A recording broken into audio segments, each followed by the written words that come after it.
All right, a little bit different deal tonight. We are live with this is our first new segment that we're doing. We're going to be doing just chatting segments. I'm going to try to do this weekly, chatting with either different viewer or someone else connected with the channel and whatnot. Try to do it once a week. So firefighter 5533 here was sort of instrumental in facilitating this idea. We have, particularly when I'm practicing and stuff like that, and I'm not actually in the heat of a race, um, we'll have political discussions on a wide range of topics. A lot of streamers don't allow political discussions at all. I think that that's important that we have that. The one rule, as you guys know, is always that we try to keep the discourse respectful. But I've never really liked that the platform, the medium, is inherently unequal. I've got the whole screen, I've got audio, and my viewers only have a keyboard to respond back to what I say.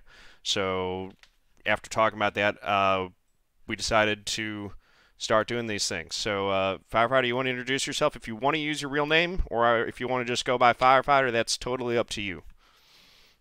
Yeah, sure. I mean, what's up, Twitch universe? I'm Zach, aka firefighter5533, in John's channel. Pretty much like he said, I was kind of instrumental in getting this started, and I'm pretty stoked to be the first one to get to try it out. I'm the guinea pig, so to speak. Yep. So, I guess the first thing in getting to know, I know a little bit about you. You are an actual firefighter, right? Yes, I have been since I was 18. Very cool. And so what got you into that line of work? What made you feel interested in getting involved in that? Well, it started out, my dad had been a firefighter ever since I was little, and he had got out of it for a while. And I turned 18 and I told my dad, I said, I've seen you do it. I've seen him go up and down the road all the time. Let's give it a try. I've maybe something new to experience, and we could possibly do it together. So my dad was all for it. So we rejoined when I turned 18. We joined our local department about a mile up the road, and we've been there ever since. And now I'm getting kind of tired of the fire side of it. I'm getting kind of tired of running into burning buildings. So I actually went back to college here last year trying to get my paramedic degree. I'm actually wanting to become a paramedic and actually be on an ambulance crew. So that's the other aspect of it. Gotcha. So how long? First off, you're following in the family profession. How long did your dad? How many years was your dad in it before you got involved? And then how long have you been My doing it for? let's see. The earliest memories I have, like I said, me being 25, my memory's a little fuzzy, but my dad's probably been in it 15 years before I turned 18, and then when I turned 18, we rejoined, and then we've been at it ever since. So my dad's been on, give or take, about 20 years, and I've been on this September will be 7 years. It's really impressive. That's longer than I've ever held down a single position anywhere. I Well, bounced see, around. and the cool thing about it is it's all volunteer based. I don't get paid for this. Really? I do it. I do it because I want to help my community out. So what do you do by profession then? I've had a few jobs. I worked in a grocery store. I've worked in a gas station. Just basically money just to pay my way through school until I get my paramedic degree, and then when I become a paramedic, I'll do that full time and get paid full time for that. Good deal. So for those of us who, which is me and probably a lot of other folks who aren't as familiar with how a volunteer fire department works, how does that actually, what are the mechanics with how that works? Pretty much when I wanted to join, I went up to the station today night when they were having their meetings, and I told them, hey, I want to join. And they said, okay, cool. Hang out after the meeting. We'll get you an application for you to fill out. I filled the application out. I brought it back to the chief. He said, okay. He said, you have to show up for 4 total meetings in a row to let us know that you're serious about this. And then after those 4 kind of sit-ins are done, and we'll vote on you. Okay, cool. So through my 4 meetings, I get voted on. I basically become a rookie at that point. I have to go through a list of classes that are mandated by the state of North Carolina that I can know how to put on all my gear. I know how to run a hose. I know how to run a truck and all that. When you get voted on, they issue you your own gear. You get a pager that you keep out at all that alerts you have a call. And pretty much for the first 6 months to a year, while you're taking those classes, anytime we were toned out to a call, I had to report to this. I could not go in until all of nations. Like I said, that took about a year, and then I became a full volunteer firefighter. I got to take the rookie straps off my helmet.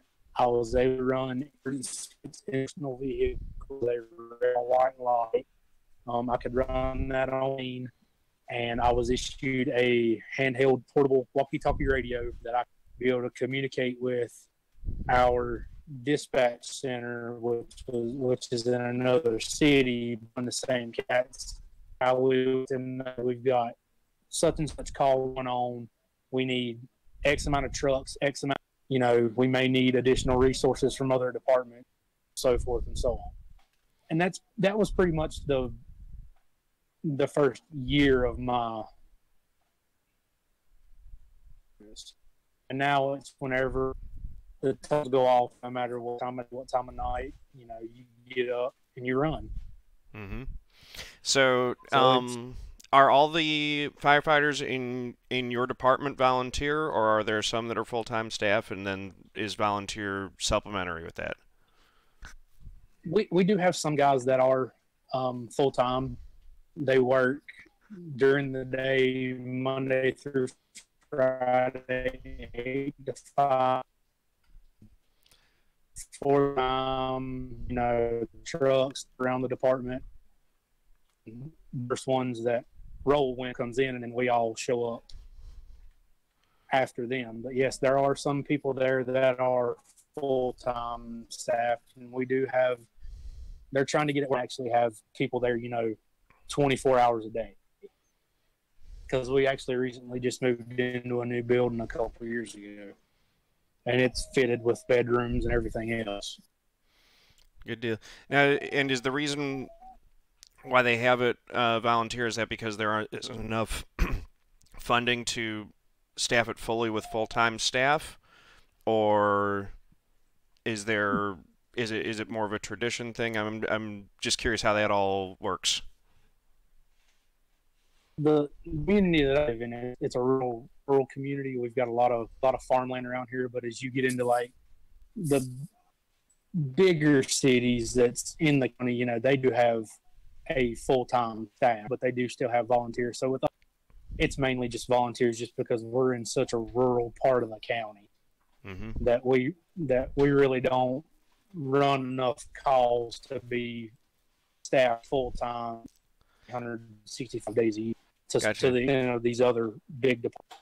That makes sense. And forgive me if I asked this one already, but about how many hours a week or a month, whatever the measurement is, do you usually spend on firefighting duties? Like I said, it varies with me being here. It's just whenever the radio. If it could be, I could be up 7 o'clock in the morning on a call for 6 hours. Then again, I could be in bed asleep at 3 a.m. and the tones go off for a call wreck, and I'll be on scene maybe an hour to an hour and a half. So it just varies. And are you on call all the time? Like if you're, how does that work in terms of your, the other jobs that you have? You talked about to make ends meet. Are there enough people volunteering within the fire department that you guys all have other jobs and you're able to pick up the slack that way? Or okay, good deal. Oh yeah, so yeah, it's like if there's some of us that are workers, some that are able to run calls more than others. So we have enough people to be able to suffice. Mm-hmm. And so I'm guess by the way, we got Dactyl in chat says firefighters do an amazing job across the world, which is absolutely true. It's I think I've always thought that the people who go in to fires to save people in need is one of the best express. That's definitely an expression of humanity at its best. People putting their own lives on their line to help Oh yeah. someone else. So And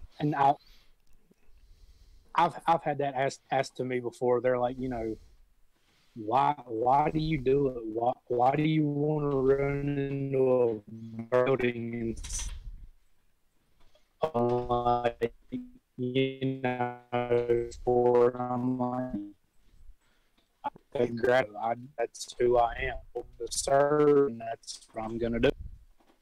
we're having a little trouble with the connection. I don't know if it's if it's on mine or your end, but you're cutting in and out. But most of it, I think most of the audio is still coming through. So I think we got the most of that answer, which was basically that you actually I did kind of miss it. Is it mainly about out of like a sense of responsibility where you feel like you've got the ability, Exactly. therefore it's on you to step up because you're physically able to do it. Exactly. I don't do it for the money. I don't do it for the glory. I'm called to do a job, and I'm called to serve the community, and that's what I'm going to do. That's really, really cool, man. Um, so I guess are there any particular unique stories? Or you've been doing this for 7 years now. What are there moments or particular events that you would feel comfortable sharing or would be interested in sharing that really stand out? There's some that I don't like talking about just because I still get kind of choked up about it, but there's some where like going like one I can share is when I was in training, we had a ladders class, and I'll be the first to admit I'm terrified of heights. Cannot stand heights. I don't mind up on the roof of a small house, something, but you get 30, 40, 50 feet in the air, I start freaking out a little bit. And what they had done was we had this ladder that was tied off by 4 ropes on each corner, and it's called a steeple raise. They extend this ladder to its full extent, which is about 35 in the air. You have to climb all the way, throw one leg over, take your other swing, tuck your shin, and batter your hands out, and then come down the other side. And I told them, I said, there's no way y'all are going to get me to do that. And they said, well, okay, well, how about this? We'll take a smaller ladder and get it up on the side of the station, climb it, touch the roof, and then we'll get you down. I said, okay, I'll do it. No promises I'll make it to the top, but I'll do it. So I get going up the ladder, and I get about halfway, and I'm thinking to myself, Zach, don't look down, don't look down. Well, I made the mistake of looking down. I seen how I was started, and at the bottom holding on, and he said, Zach, come on, you can do it. Give me one. I'm like, man, I can't. He said, yeah, you can. Give me one more. So I go up another rung. He said, good, give me one more. Okay, I keep going. He's talking me through, which is hell. Make it to the top of the window. Okay, come down. So I get down at, kind of get over my fear of heights. I'm still kind of terrified of a plane. I won't go up in a helicopter, but, I'll climb a ladder if I need to. And there's another one. We did a training burn, a local community college, a fire program, and they had a burn building that we could go in and use. It's a solid brick building, brick walls, brick floor, a tin roof. It's middle of summer in North Carolina. We've got humidity. It's about 95 degrees outside in full gear, which had about another 30 to 40 pounds to already body weight. We get going in this, and they light the fire. They smoke it out really good where we can't see. I actually end up getting lost in the house. I can't find my teammates. I'm hollering over the radio, you know, Mayday, Mayday, somebody can get me out. And I grab the hose that's beside on my side, and I'm able to fill my way out of the house. I go back in 4 more times, and I notice I'm starting to feel a little funny. And I get out. I'm kind of shaky. I'm breathing real hard. I've drained a complete 100 PS air ball completely. Took my gear and everything, and my lieutenant looks at me and he said, "Zach, you don't look good." I said, "Okay." I said, "What's wrong?" He said, "You're shaky bad." And he said, "Color on your face was actually anyway. Thank you, Scottish and Irish heritage." He said, "You're almost transparent." I said, "Okay." I said, "Well, what do you think I need to do?" He said, "Well, we had medics on standby with an ambulance. Just something happened." I said, "You're sitting there for a little bit, cool off for a minute, and I'll come check on you." I said, "Okay." Well, they lay me on the stretcher. They hook a blood pressure cuff up. They hook on an oxygen bottle. My blood pressure's through the roof. My dad comes to check on me. My lieutenant comes to check on me. The medics look at him and they said, "He doesn't need to be going back in this building." And they looked at me and they said, "Wow, what's going on?" They said, "His blood pressure is over the top of his head. His blood pressure is like 180 over 120. And I'm like, "No, I'm going back in this house."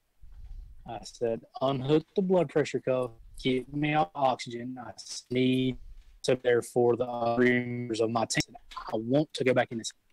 They're like, "No, you don't have to do this." They said, "You've done your hours. You've completed the training." I said, "No, I want one more round."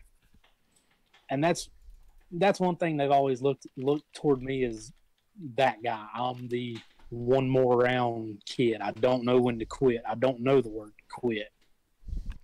So those are 2 pretty interesting stories that I've had. That's pretty crazy. So I just looked. I just looked that up, by the way. That 180 over 120 is defined as malignant hypertension, actually. So that's definitely. And I'm normally a pretty healthy. Yeah. No. Yeah. I can definitely see where the doctors would be alarmed with a guy your age and in your health having that kind of blood pressure. And was that just from the exertion, or was it also from the fumes? I think it was just the exertion up there. With the stuff that we wear, like I said, the air bottle I had on, I actually had a mask that was fitted to my face so I wouldn't inhale any fumes. So I think the biggest majority of it was mainly the adrenaline rush of it. Mm-hmm. Trying to think if there's anything else or if there's another subject you want to move on. If you want to start moving into, current events or other things, we can start doing that too. We can talk about anything. I'm open for anything. Yeah, me too. And by the way, chat, I do have chat up. I don't have chat on the screen like I usually do, but if you guys in chat have any questions that you want to throw out to either of us, go ahead and start throwing them in there. And we'll get talking. Yeah, we'll go until we feel like we don't want to talk to each other anymore. I don't think that could ever. Yeah, I never drink actual alcohol on stream, by the way. But tonight I got a glass of wine that I'm sipping on since I'm not driving. Go for it. So, this is not water. Ladies and gentlemen, it is not a water bottle tonight. It is not water. I do have the water bottle, but yeah. Razor Claw, how's it going? Yeah, this is Get the No Viewer segment. We got Firefighter on tonight. So for those of you who are tuning in wondering what the heck this is and why I'm not driving, catch up. This was kind of an idea we had out of the different political discussions and off-topic conversations we have usually when I'm during practice. Firefighter was big part of being instrumental in wanting to have a better forum for that. So we kind of put our heads together and came up with this idea, which is why he's the first guest. Anyone else who is interested in signing up to join the conversation, join my Discord. Private message me through Discord is the best way. That way the messages stack up in a queue. I can get back to you at a time that's convenient for me and put you guys in. I think we've got about 5 or 6 folks queued up already, so that's already a month and a half on this stuff. This is going to fill up, I'm sure, pretty quick. So actually, to maybe get both of us in trouble, I think if I remember correctly, the point, the biggest difference of opinion that we seem to have with the last discussion we were having was on the issue of guns, gun control, and I guess sort of just, we both come from clearly different backgrounds in that. And I always feel like the background where someone comes from informs a lot of their perspective and opinion. So, to put, I grew up in St. Louis County in a really safe neighborhood. My parents were Quakers. It was very much when I say Quaker, I mean the Quaker means a lot of different things now, just like how Christianity splits off. Quaker has a lot of different subsects. So we were a part of the Friends meeting. We didn't wear formal attire or anything like that. We still drove. It wasn't a particularly conservative, but it was very much on the Friends for Peace ideology. So owning a gun or any kind of weapon that could with the intent of even in self-defense doing harm to another person was very much against the whole mentality of the religion I grew up in. So and that's always kind of like been very deep in me. I've always viewed violence and this in all aspects that is a pure last resort thing, and that sort of informs my position. Is I feel like if owning a gun or having it on you makes it too easy, in my opinion, to escalate situations to life or death that shouldn't be. Rachel, thank you for the bits, much appreciated. So that's my background and where I'm kind of coming from on this. You go ahead with your background, and then we got a question from Razor Claw that I'm sure will get us both in trouble that we'll get to in a second. Okay, so my background, I grew up in North Carolina, a lot of farm, the woods. My dad, avid outdoorsman. He loves going fishing. He loves going hunting, and I do too. That's something that we both share. Bow hunting, especially. We do have a few firearms in the house, but mainly it's bow hunting. And yes, we've got a couple shotguns. I do have a couple of AR-15s, but mainly the reasons that we have those around is mainly target practice. Mm-hmm. I mean, neither one of us have our concealed carry, which the that we will do in the future, just on the safe side, because we both know how crazy the world has got here recently. But like I said, the firearms that we have here at the house is mainly used for target practice. We live out pretty much in the middle of nowhere. Everybody around here pretty much knows everybody. We're the type of people, people still have their porch lights on at night.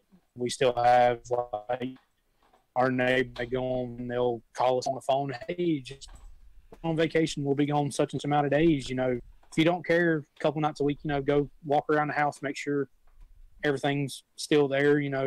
we'll do the same for y'all. And we're like, yeah, no problem. So that's pretty much where I came from. You know, in the middle of where, you know, everybody I know has guns. I mean, I know people carry them on them. Just, you know, in that situation where you never know. But, you know, all hyped up on, you know, oh, I'm pro 2A and all this. I mean, you know, I respect the right, but I mean, I also respect other people's opinions. You know, if you don't want to carry a gun, that's, I mean, you do what makes you feel. Me, I don't carry a gun everywhere I go. I carry a pocket knife with me everywhere I go. Right. And my friend who was in the Marines is actually said, you know, what he's communicated is that the in capable hands, a knife is actually a much more effective weapon in most situations than a firearm is if you're going one-on-one. And that's part of the issue that I have, particularly with rifles like the AR-15, is that's a weapon that is designed specifically with the intent of giving one person the ability to inflict maximum loss, maximum human casualty, maximum human loss of life in as little time as possible and as efficiently as possible. That's why I have an issue with civilians, with the general populace being able to own weapons like that, is that I don't necessarily... I understand, just like how, you know, in the same way where, you know, like I'm a big car guy, right? I understand that owning a hopped up Corvette is a lot of fun, but it's not something that anyone quote unquote needs. And you know, so that's the thing, is that when you have something like that that's extremely dangerous and is being used time and time and again to inflict terrorism on the populace, I think we do need to at least reevaluate the question of, is this something that people need to own for themselves? Or if we decide that there are some people who have a legitimate need to own this, how do we make sure that people who present a legitimate need to own this are able to have it without making it so easy for people who intend to purchase one to inflict harm on the rest of the populace, and harm and terror? Because while I understand, you know, and especially in this country, and if we want to get into the Second Amendment, I actually feel like that is I feel like it's the most poorly written and conceived amendment, specifically because so many different people from all different perspectives on this can do an honest reading of the text and come to vastly different conclusions on what it actually means, which leads me to believe that the language itself is problematic. Because I believe in the Second Amendment too, but I believe that it means something very, very different from the individual right to own and stockpile and wield as much firepower as you can. I don't think that that was the intent. I don't believe that that's actually what the text says. So that's, yeah, and that's kind of the thing, is that, and it's also different. So this is another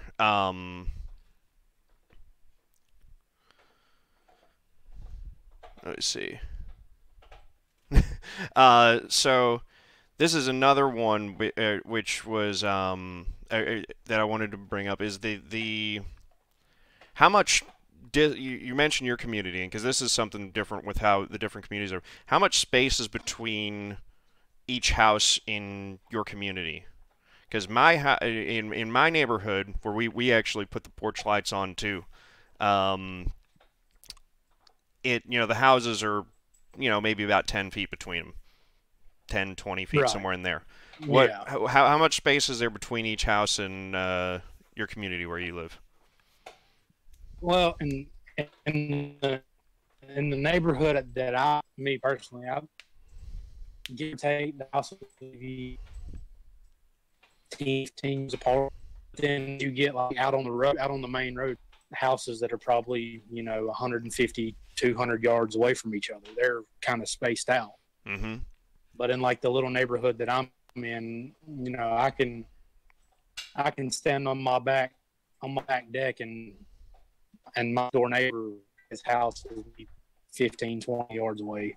Gotcha. Yeah. Okay. So you live in a similar type neighborhood configuration to what I'm in. And is there a police department relatively close by? Razor Claw asked what state you're in. You said North Carolina, right? Yes. Okay. Cool.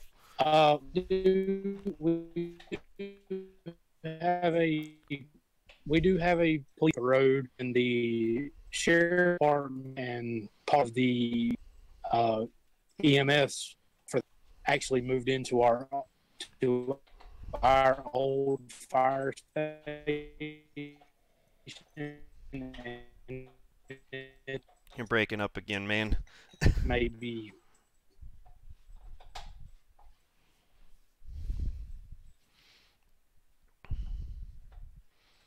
a mile and a half. Usually,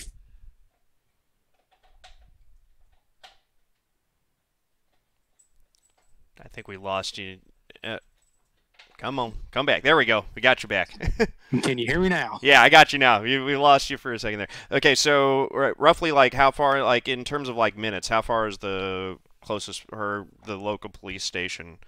Maybe about 5-10 minutes up the road. Okay, so that's not too bad. But again, if you're in an emergency situation, that's a long time for folks to wait. That's the thing, because I've always felt the ultimate.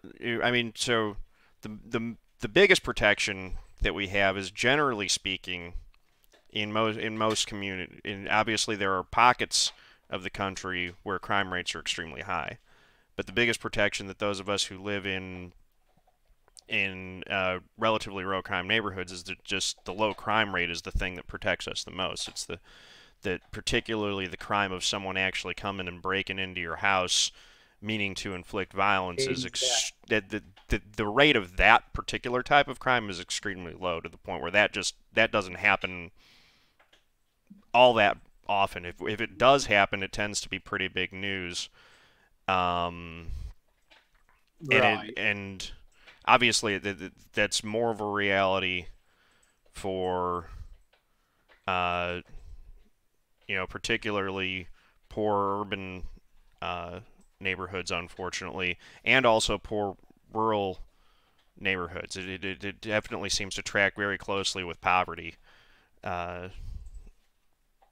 where that type of crime happens, and that I can completely understand that if you're living in a situation where that's a reality, why you would want to have a gun for self-defense. So again, I think the issue at hand is finding a way to tackle the core problems and still respect people's rights.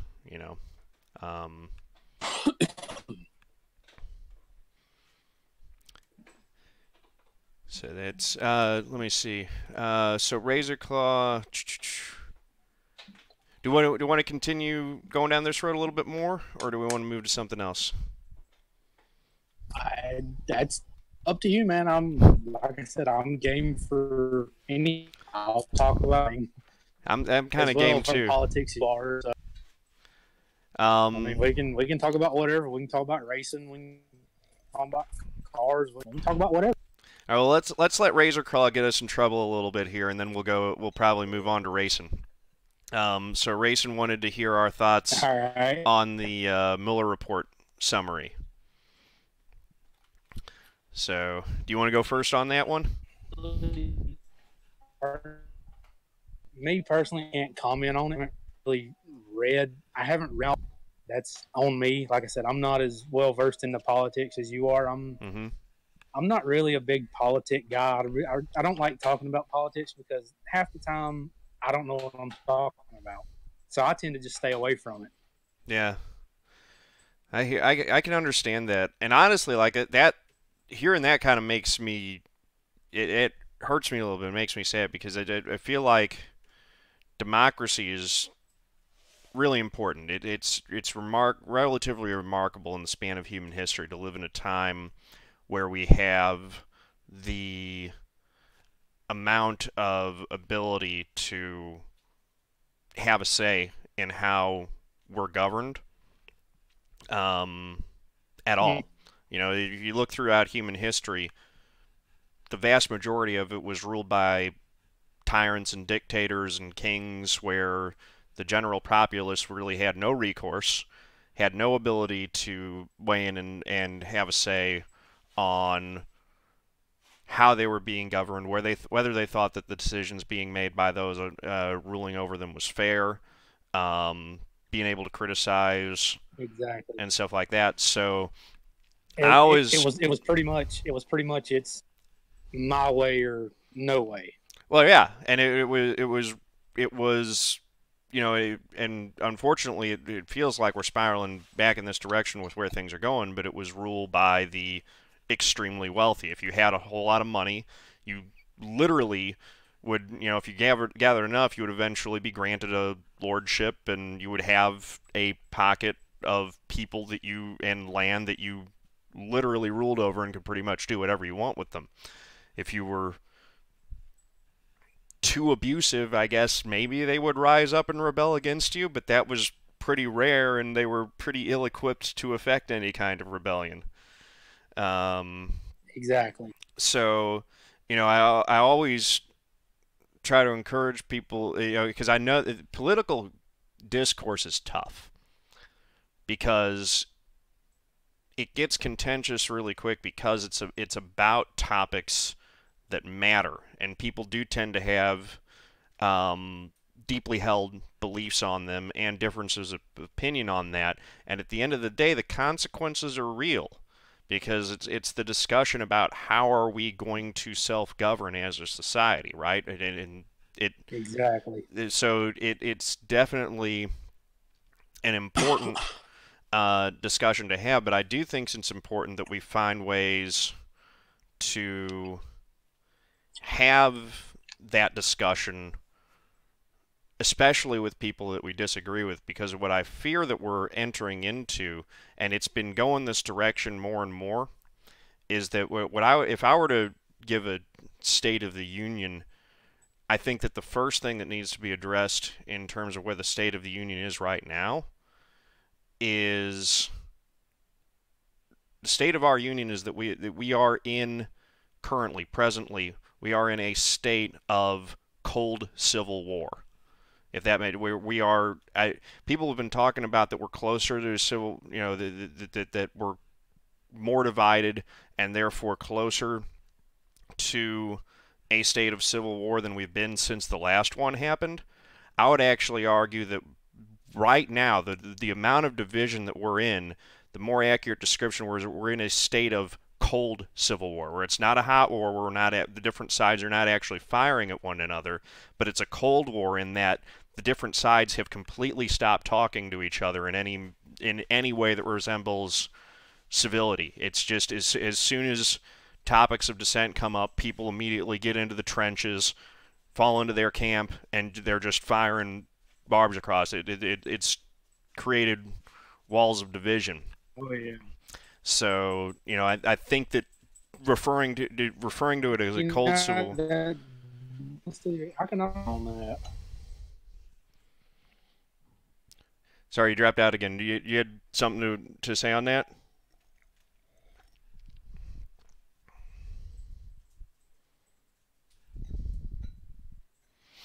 I'll say that the state that this country's in right now, it's and I've got a feeling that one of these days that powder keg's gonna light, and we're gonna be right back where we were 150 plus years ago, I right sure back in another city.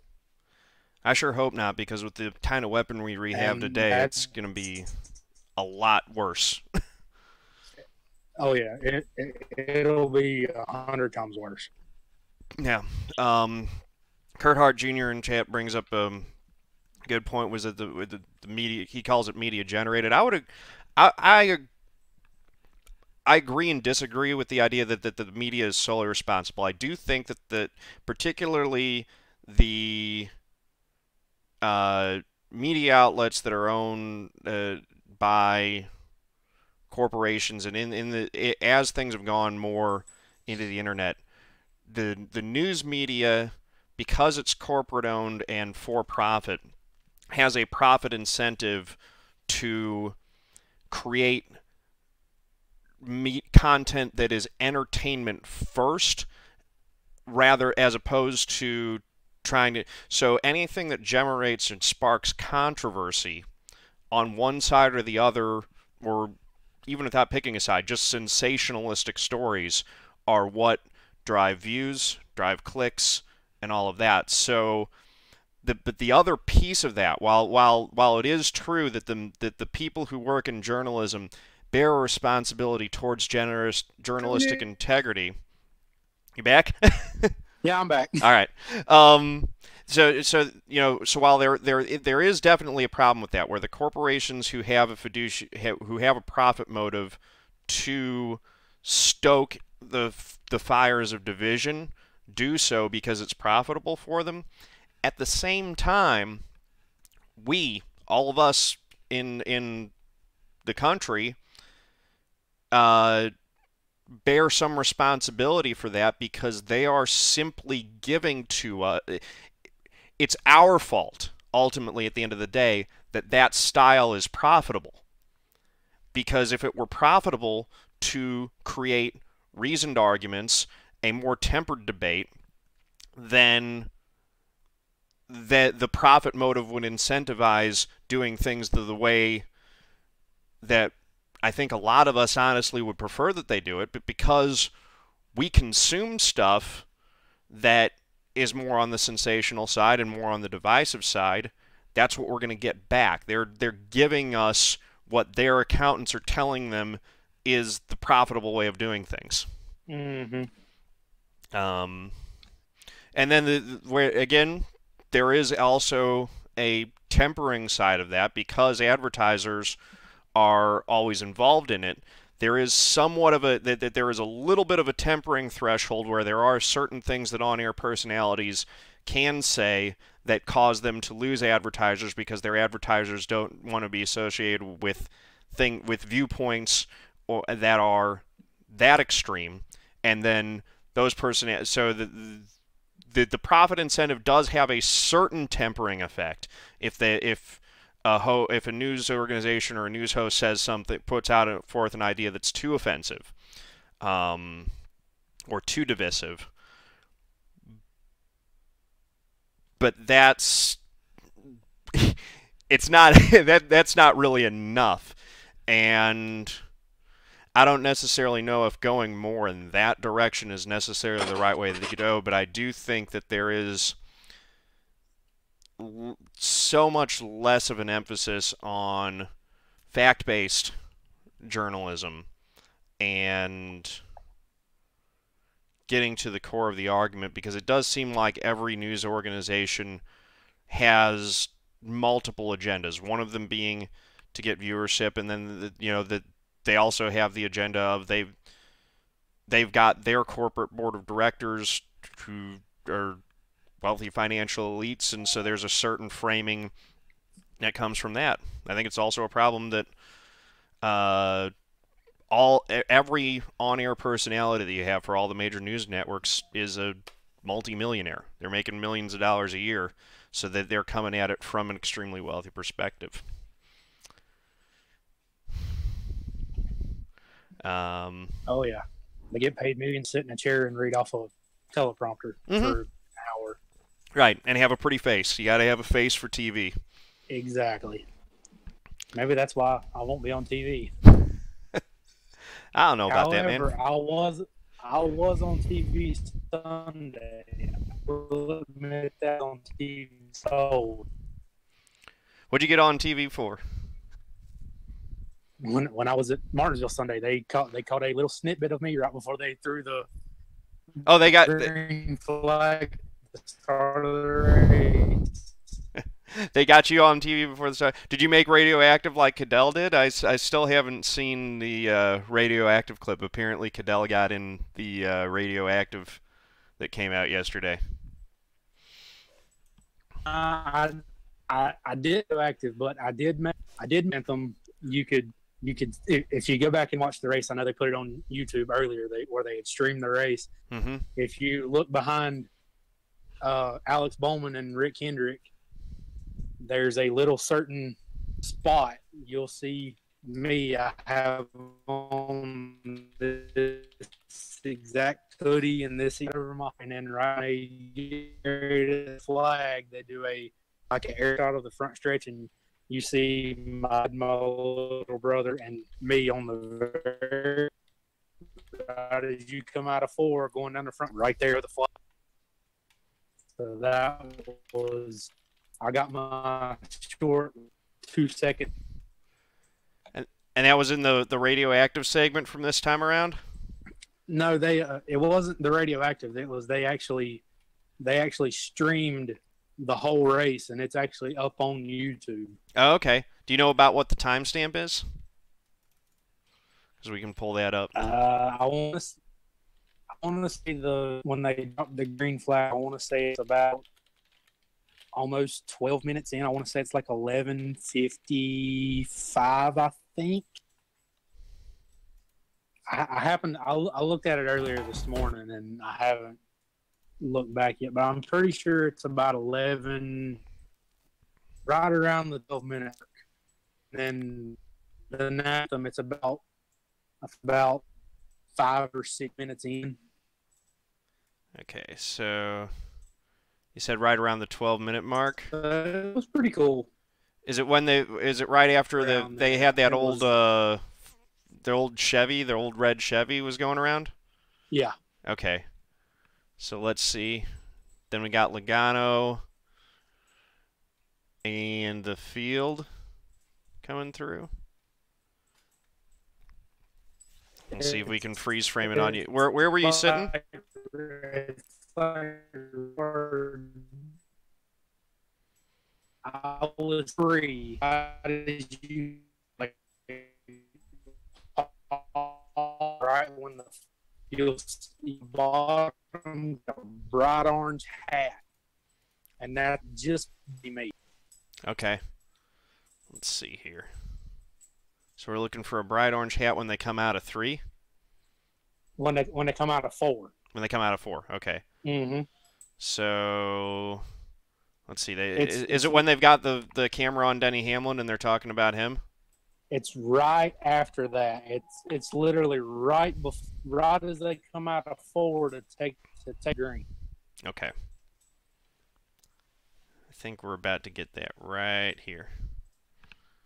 That's pretty cool. Seemed like the iRacing community was well represented at Martinsville this weekend for sure.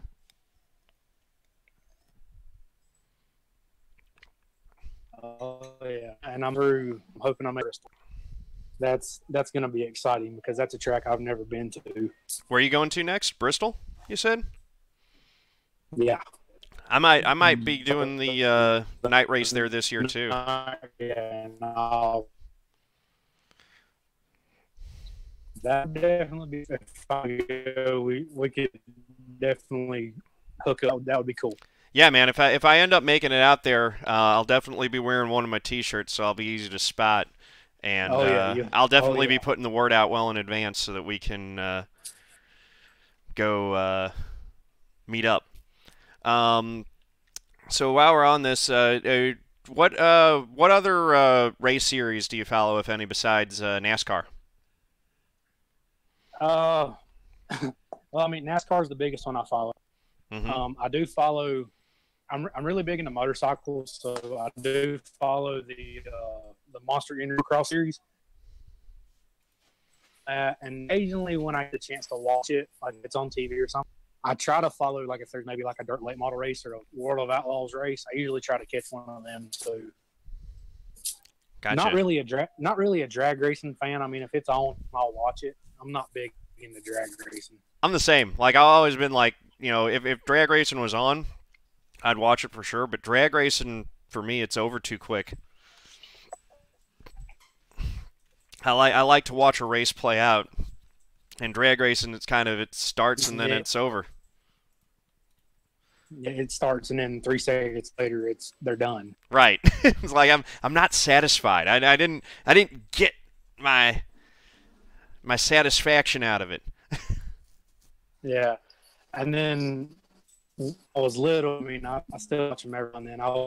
When I was younger, I was big into monster trucks, like Bigfoot, Gravedigger, stuff like that. I was really big into that. Like, I used to love monster that was me. trucks. So that's a fun bit of St. Louis trivia actually, is that I don't know, some people may not know this, but the original monster truck, Bigfoot,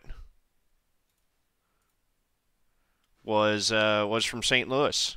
That was where Yeah, the he's based out of St. Louis. exactly, yeah. All right, so let's see. So you said it was when they were coming out of Ford to take the initial green flag? Because I finally got it lined up here. Here, let me see. Are you able to see the stream at all? Because I'm trying to get this squared up so we can try to see you. Mm, I don't know if I exit out if it'll keep me on video because like I said Oh wait, wait, I'm wait. on my, I think I saw it. Are you like little and tiny on it, or very tiny, very tiny? very tiny. Okay. So you said that there's a. Oh, I think I see you. There's a dude with an orange hat in front. It's right on the exit of turn 4. Exactly. Dude Yep. with an orange hat, and then you're wearing a hoodie. Yep. Standing. Are you standing behind him or next to him?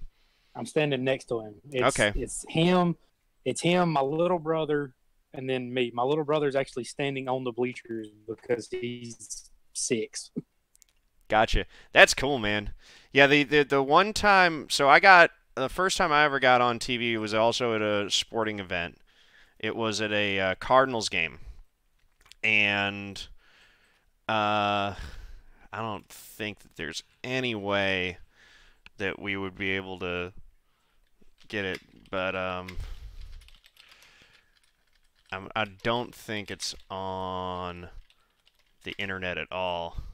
But there was a player that we had for the Cardinals, as will sometimes happen, in baseball, where you get these guys that out of nowhere, they'll pull them up from the minor leagues and they'll just be on fire for a first week or two. So Oh we yeah. had this guy, his name was Bo Hart, and he came up and he was hitting like 400 for his first week in the majors. Um, Wow.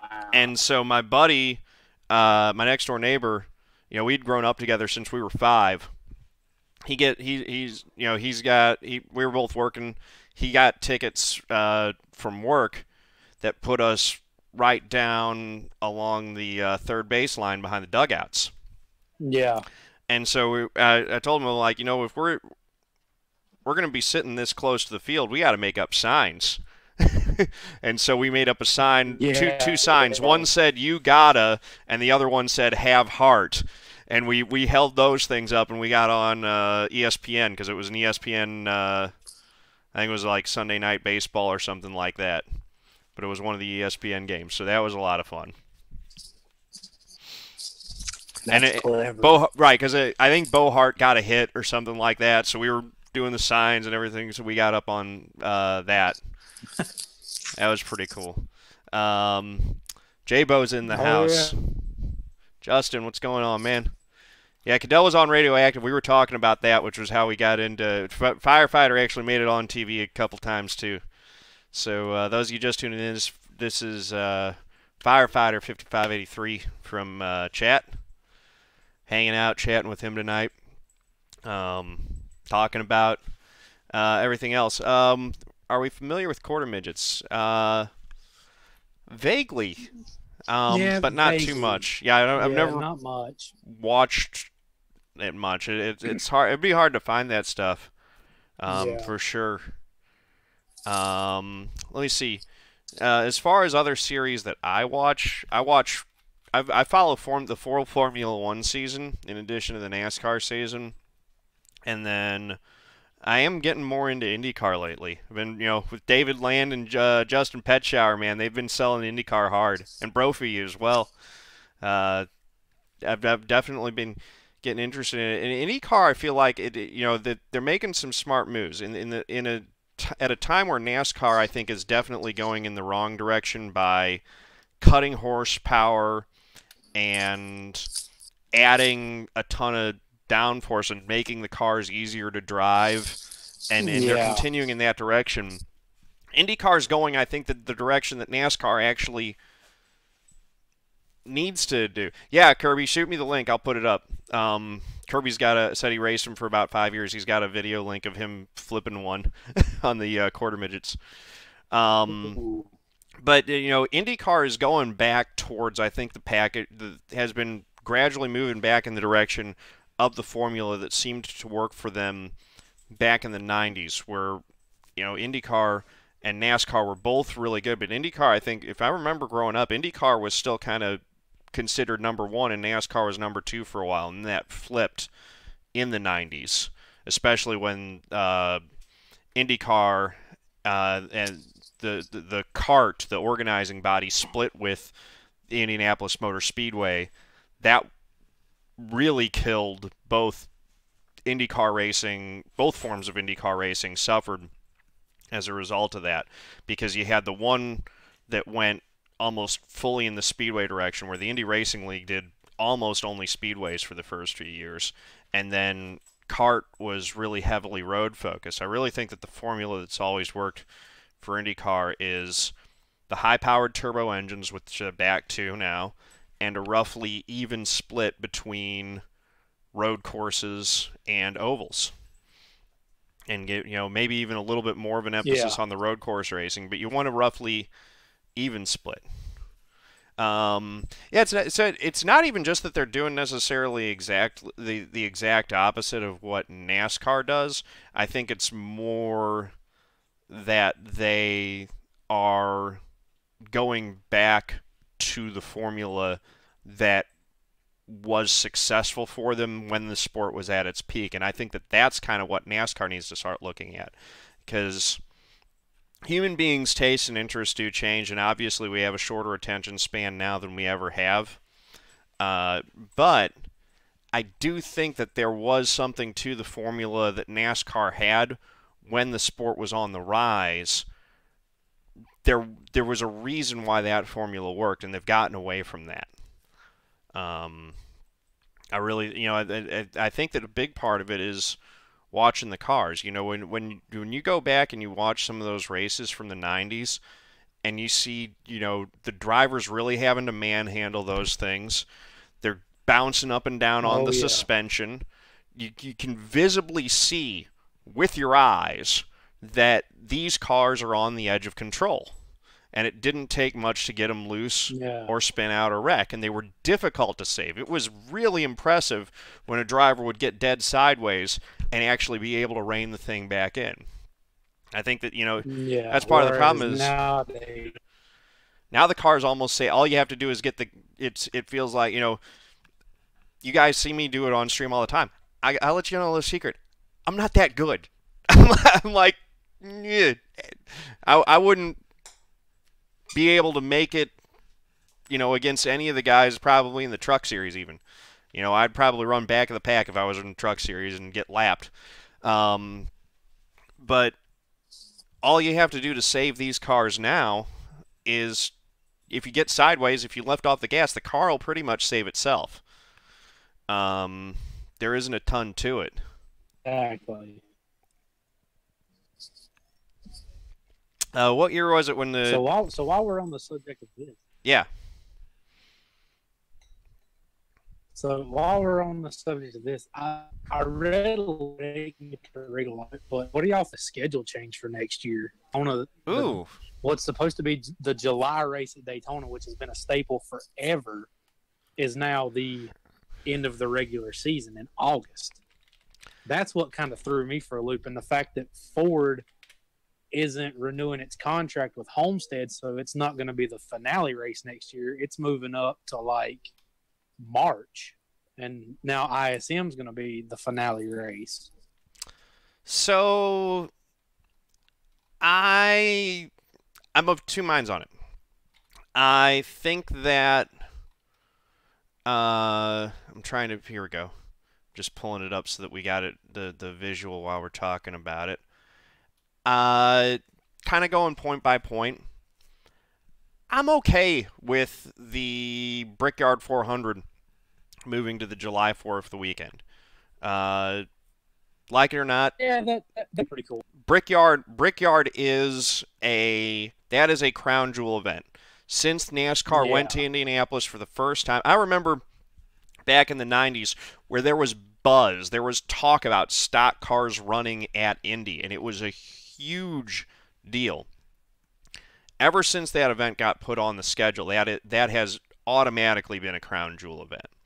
Oh yeah. So putting a crown jewel event on a premium weekend like July 4th weekend, you've got the Indy 500 is Memorial Day weekend, the Coca-Cola 600 is Memorial Day weekend. You put the Brickyard 400 on July 4th weekend. I think that actually makes a ton of sense. So I don't hate it. Even though the Firecracker 400 has a lot of history of being associated with that date, the summer race Daytona, the reality is that has never been a crown jewel event. The crown jewel event at Daytona is the Daytona 500. The summer race at Daytona was always second fiddle to the 500. And there were times when it was a better race because and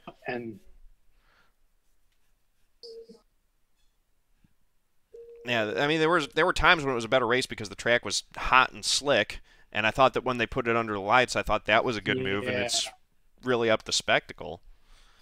But and one thing that I really think is going to be interesting next year is that we're actually getting a night race at Martinsville. I love that. All the fans ever since they put lights up at Martinsville, all of us have been wanting them to put a night race there. So I love that they're doing a night race at Martinsville. Oh yeah, that's gonna be awesome. Let's see. The 2 off weeks for the Olympics, I think that's smart. NASCAR doesn't need to go head to head with the Olympic coverage. You've got other sports that take off during the Olympics too, although usually that's because the players are competing in the Olympics, basketball, hockey. So I don't have a problem with that. I don't. The Pocono doubleheader weekend. That's going to be interesting. It is going to be interesting. Everyone's been complaining about how boring Pocono is. Honestly, like for me, what I'm interested in seeing are there any incidents where a couple drivers get after each other on the Saturday race and they don't have a week to cool down before going right back at it on the same track the next day. That's where it becomes. That's where, in my opinion, it becomes really interesting because we have seen that. We saw Harvick and Logano get into it with each other at Pocono. We saw Mayfield and Earnhardt get into it with each other at Pocono. I definitely think that if that happens, it's not necessarily going to happen this year, but that's something that could be interesting to happen down the road. And honestly, that makes the idea of doing more doubleheader weekends interesting to me. And if we're looking at ways where we could potentially shorten up the schedule somewhat, throw in a couple more doubleheader weekends at some of these other, if some of these tracks want to preserve 2 dates, do the Michigan races back to back. How cool would it be to have the Bristol races as a doubleheader weekend? Do Bristol back. Don't give them a week off after the first Bristol race. Just send them right back out there again and let them get their revenge. That would be fun. Do a Saturday night race at Bristol, and at lunchtime Sunday, throw them back out there for a day race. I would love it. Yeah, do the Saturday night, and then you don't even get a 24-hour turnaround. It's just boom. We're gonna send you right back out. Exactly. You get no downtime to cool off. No backup cars, no nothing. You run what you run, get back out there, run at 500 more laps, and we'll see where y'all are at when it's over with. Kirby, I'm using Discord for the interview here. Go ahead and drop the links in the main chat. I don't have any restrictions on that.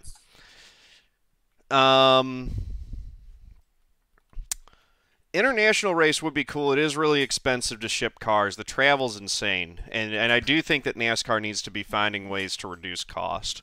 That was another one that was Average Joe threw that idea out. They tried that one time, didn't they? Like back in the '90s, they went to Japan, I think. They went to Japan. I think they went to Australia once before they did the Japan races. So they went to Suzuka. I know they went twice, and then they were doing the races at Twin Ring Motegi. And I think it ended up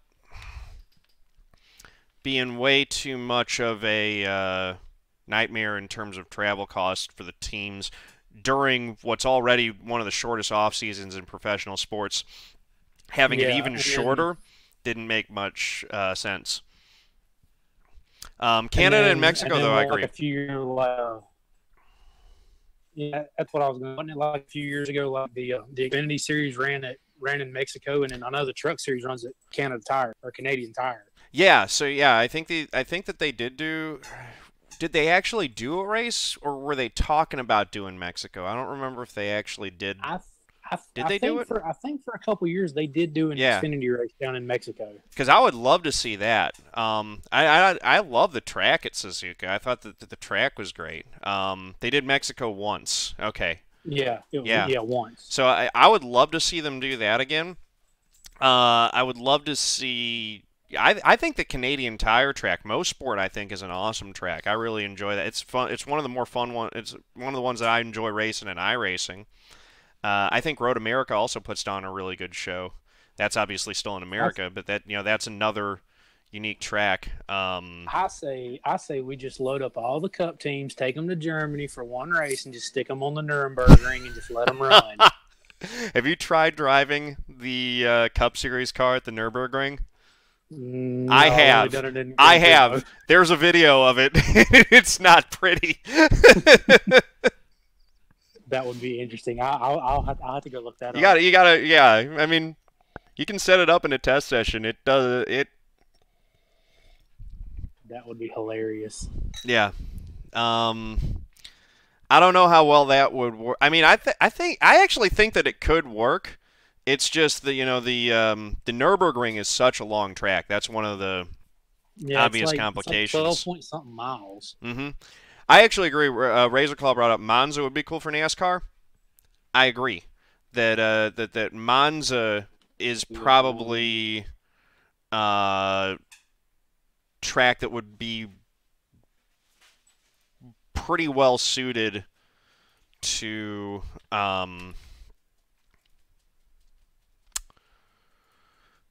the stock cars, in the same way that Watkins Glen is, because the NASCAR really seems to do particularly well on road courses that have some speed and some flow to them.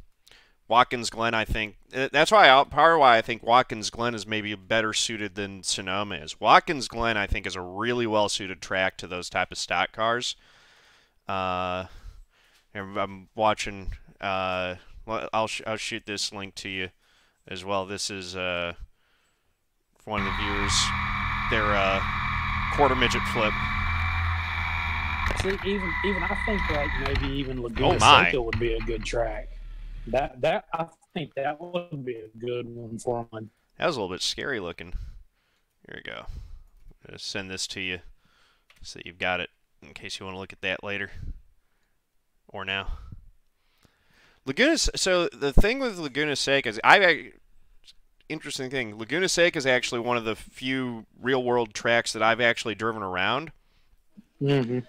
I would worry about how those cars would handle the corkscrew.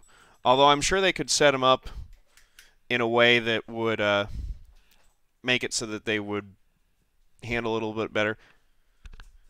Oh boy, my dog got his squeaker out of his toy. Oh Lord.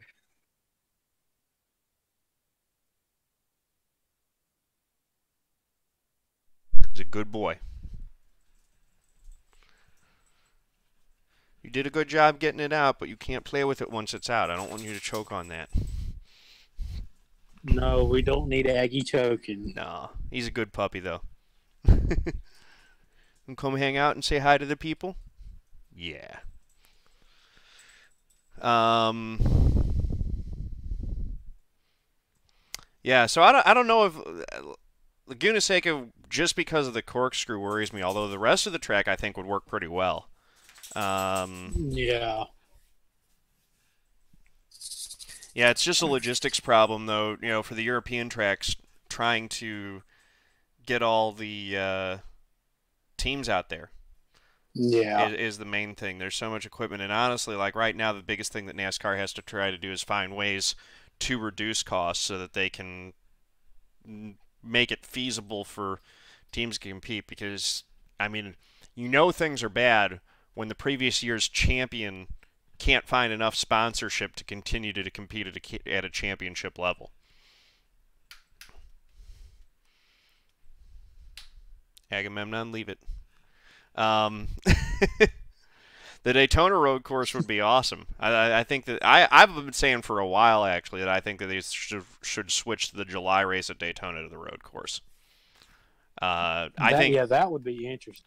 I think the schedule would be much improved if you eliminated repeat race dates, and if we went to the same track twice, you have to run a different configuration of the track. So Charlotte gets 2 dates, but one of those dates has to be on the Roval. So Amsterdam brings up F1 does it around the world, so I'm sure NASCAR can do it too. The difference with F1's budgets for those teams are, I think, 10 times what the NASCAR budget is for a schedule that's, I think, about half the number of races.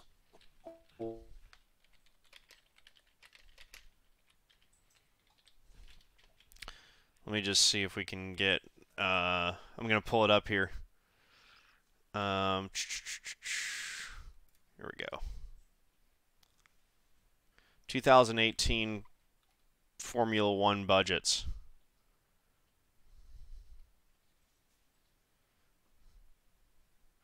So they're looking just at the Haas. So this is not even one of the ones that's competing for championship. This, by the way, is racefans.net. So sourcing it. But the Haas F1 team, which isn't a championship caliber team, their break-even budget was 130 million. Or their 2018 budget, they broke even, no profit, no loss. It was they got $130 million in. Haas put in $60 million of his own money. They got $15 million from sponsorship. And then FOM, which is that's FOM monies. I guess that's coming in from the Formula One organization. So they get $55 million from that. So they bring $130 million in, and they spent all $130 million of that on operating costs. We're looking at some of the other teams. Red Bull Racing operated at a $5 million profit on a they spent $310 million and pulled in $315. Scuderia Ferrari, $410 million. Mercedes, $405 million. So championship caliber teams in Formula One, you're spending $300 to $400 million. Let's compare that to NASCAR.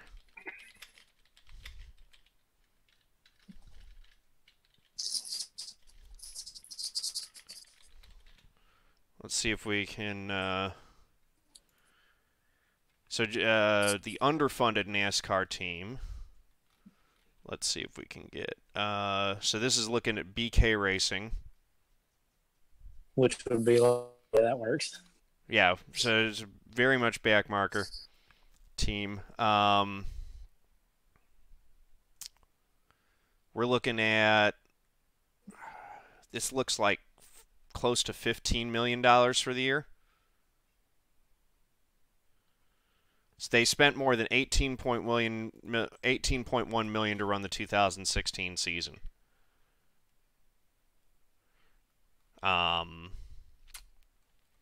that was 2016.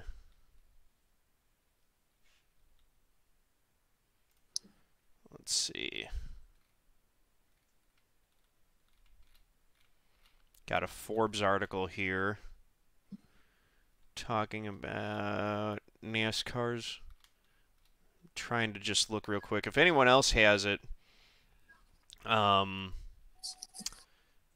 an example or has an article real quick that we can link to that just shows it, or a raw number of exactly what it was. But you know, I think it's roughly about a a tenth of the F1 team. The F1 teams cost about 10 times, and part of that is the logistics of moving things around. But the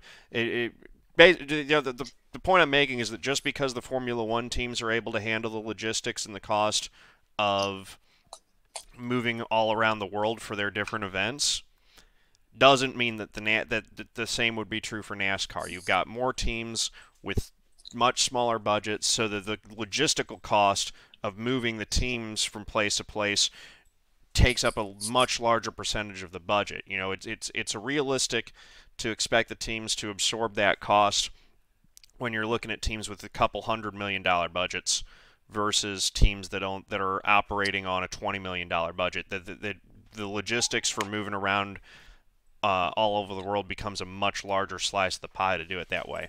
Also, remember, Formula One rarely races on back-to-back weekends, so if we wanted, which I think it'd be cool to have an international stock car racing series, but you're talking about moving, going down from a 36 race schedule to maybe only running 15 to 20 races, and you got to race every other week at a different location, which I'd be fine with.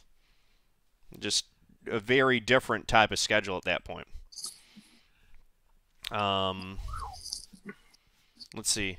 So the more I think about it, I do kind of like the idea of having the last race of the regular season be a true wild card. Most people are going to be locked in, that are going to really be contending for the championship are going to be locked in on points for the playoffs or already have their wins. Having a true wild card race where we really could have anyone win and be a surprise winner, I think that makes it fun as a fan. It's going to be I think it's going to be pretty entertaining.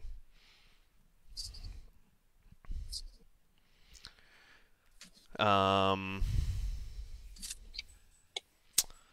then that first round of the playoffs is brutal. You got Darlington, Richmond, and Bristol. That round is going to be insane. That's pretty much like running 3 short tracks. I know, yeah, I love it. And the last one of that round being Bristol, I thought that moving that Bristol night race further back and having it be the last race of that first round, I thought that was brilliant. Yeah. I'm going to kind of miss Dover being out of the playoffs, although as cool as Dover is, Dover hasn't necessarily produced the drama as other playoff tracks yet. What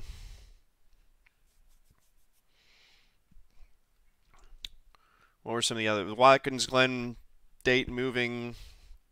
That's honestly not a significant difference for me.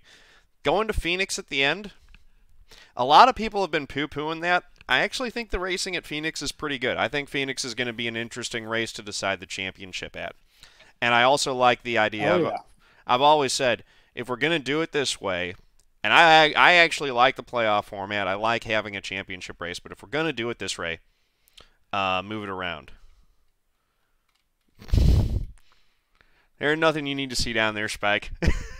I do want to say one thing on this though, because I've noticed this, like NASCAR.com, they've got all these different goofy ads and stuff like that down at the bottom of the screen.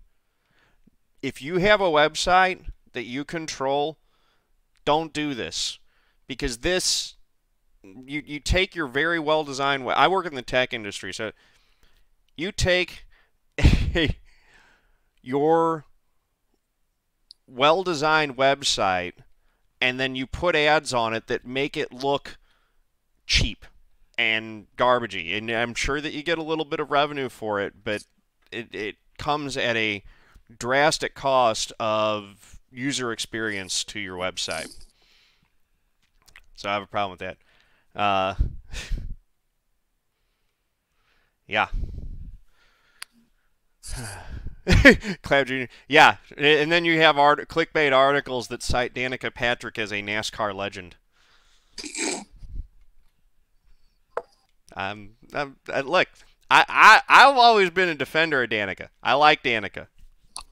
She's not a NASCAR legend. I would have loved it if she would have had a more successful career, but she didn't earn. And I think she would actually be the person. She didn't earn the title of NASCAR legend. IndyCar legend, maybe. She was the first woman to win an IndyCar race at the top level. NASCAR legend, not so much. No. Yeah.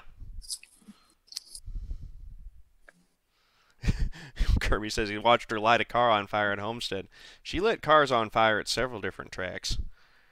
Okay, and I watched Juan Pablo Montoya blow up a jet dryer at Daytona. That was legendary. That's hilarious. It was hilarious because everyone was okay. Yeah. It was hilarious, more hilarious in hindsight than how it was when it was actually happening. I can still remember Clint Boyer spotter Brett Griffin saying, "How many drivers does it take to blow up a jet dryer?" "Oh, just one." Mm-hmm. That will always live in my mind. Yep. Yeah, you're right. Oh, just one. That was a good one. Yeah. Gotta love Clint Boyer. Gotta love him. Mm-hmm. I actually thought that on the Danica thing, Kevin Harvick, I thought had the most fair and best statement in regards to, in hindsight, how her career developed, which is that no matter what Danica did, she was always going to be playing at a 20-year experience deficit to Kevin Harvick and everyone else that she was competing against, because she didn't start racing full-bodied stock cars until what, she was in her 30s? Something like yeah, that. So yeah. I mean, Kevin Harvick had been doing it since he was like 15. You're never gonna. It doesn't matter how much you practice and how much time and effort you put into that. When you're put into it at the top level against guys who have been doing this already for 20 years, the styles of racing are just too different. To really expect her to make up that experience gap on folks who are at the absolute top level in that type of racing. So, I actually thought, all things considered, that I wanted her to do better. I was rooting for her to do better, but yeah, I mean, it would have been nice to have seen Danica win a Cup race. I mean, that would have been good. I mean, yeah, I would have liked to have seen her career go further.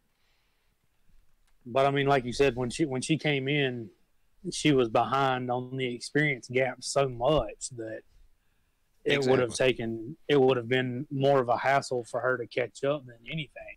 It would have been a sensational achievement if she were to win. And Spike said she was 28, which is fair.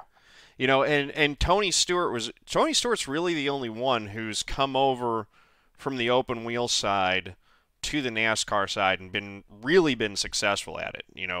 Montoya won a race. I think Robbie Gordon actually won that race at New Hampshire. So, if we're looking at fair comparisons, we had a lot of male drivers come over from the open wheel side who were just absolute bust. Dario Franchitti was a just pure bust in stock car racing. And fantastic overdrive. No slight against Dario at all, but that underscores how difficult it is to make the transition from IndyCar open wheel style cars that are super high downforce, way slow and low down to the ground, to these stock car cars. Now, with the changes that NASCAR's made this year, lower horsepower, higher drag, maybe the transition isn't as hard as it used to be.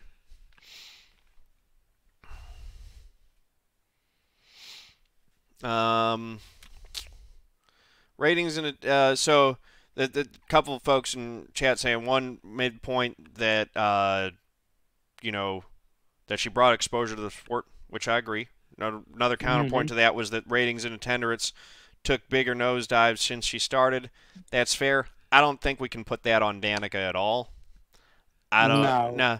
I mean, the thing that I always thought was cool about Danica, and I remember going to a race back when I was living in Los Angeles at Auto Club Speedway and seeing a little girl at the track waiting in line with her dad. We were there to get the headset so we could listen to the cruise in the driver's spot, which I've always said, by the way, that's one of the coolest things we get as NASCAR fans. We have it so good as NASCAR fans. No other sport. You can't go watch your favorite football team and go pay a few extra bucks on top of your ticket price to get a headset and listen to the play calling. No. We get that as NASCAR fans is really cool. And we get it completely raw and uncensored. Yep. And that's awesome. But seeing that little girl there with her dad, and she was biggest Danica. You're not going to meet a bigger Danica Patrick fan. That she made so many young girls and young women think that it was possible now to come in and compete. We're going to see the ripple effect play out for that 10, 20 years down the road. Oh yeah. So that's pretty cool. And that's just like in the I think it's the K&N series. Hailie Deegan. Hailie Deegan?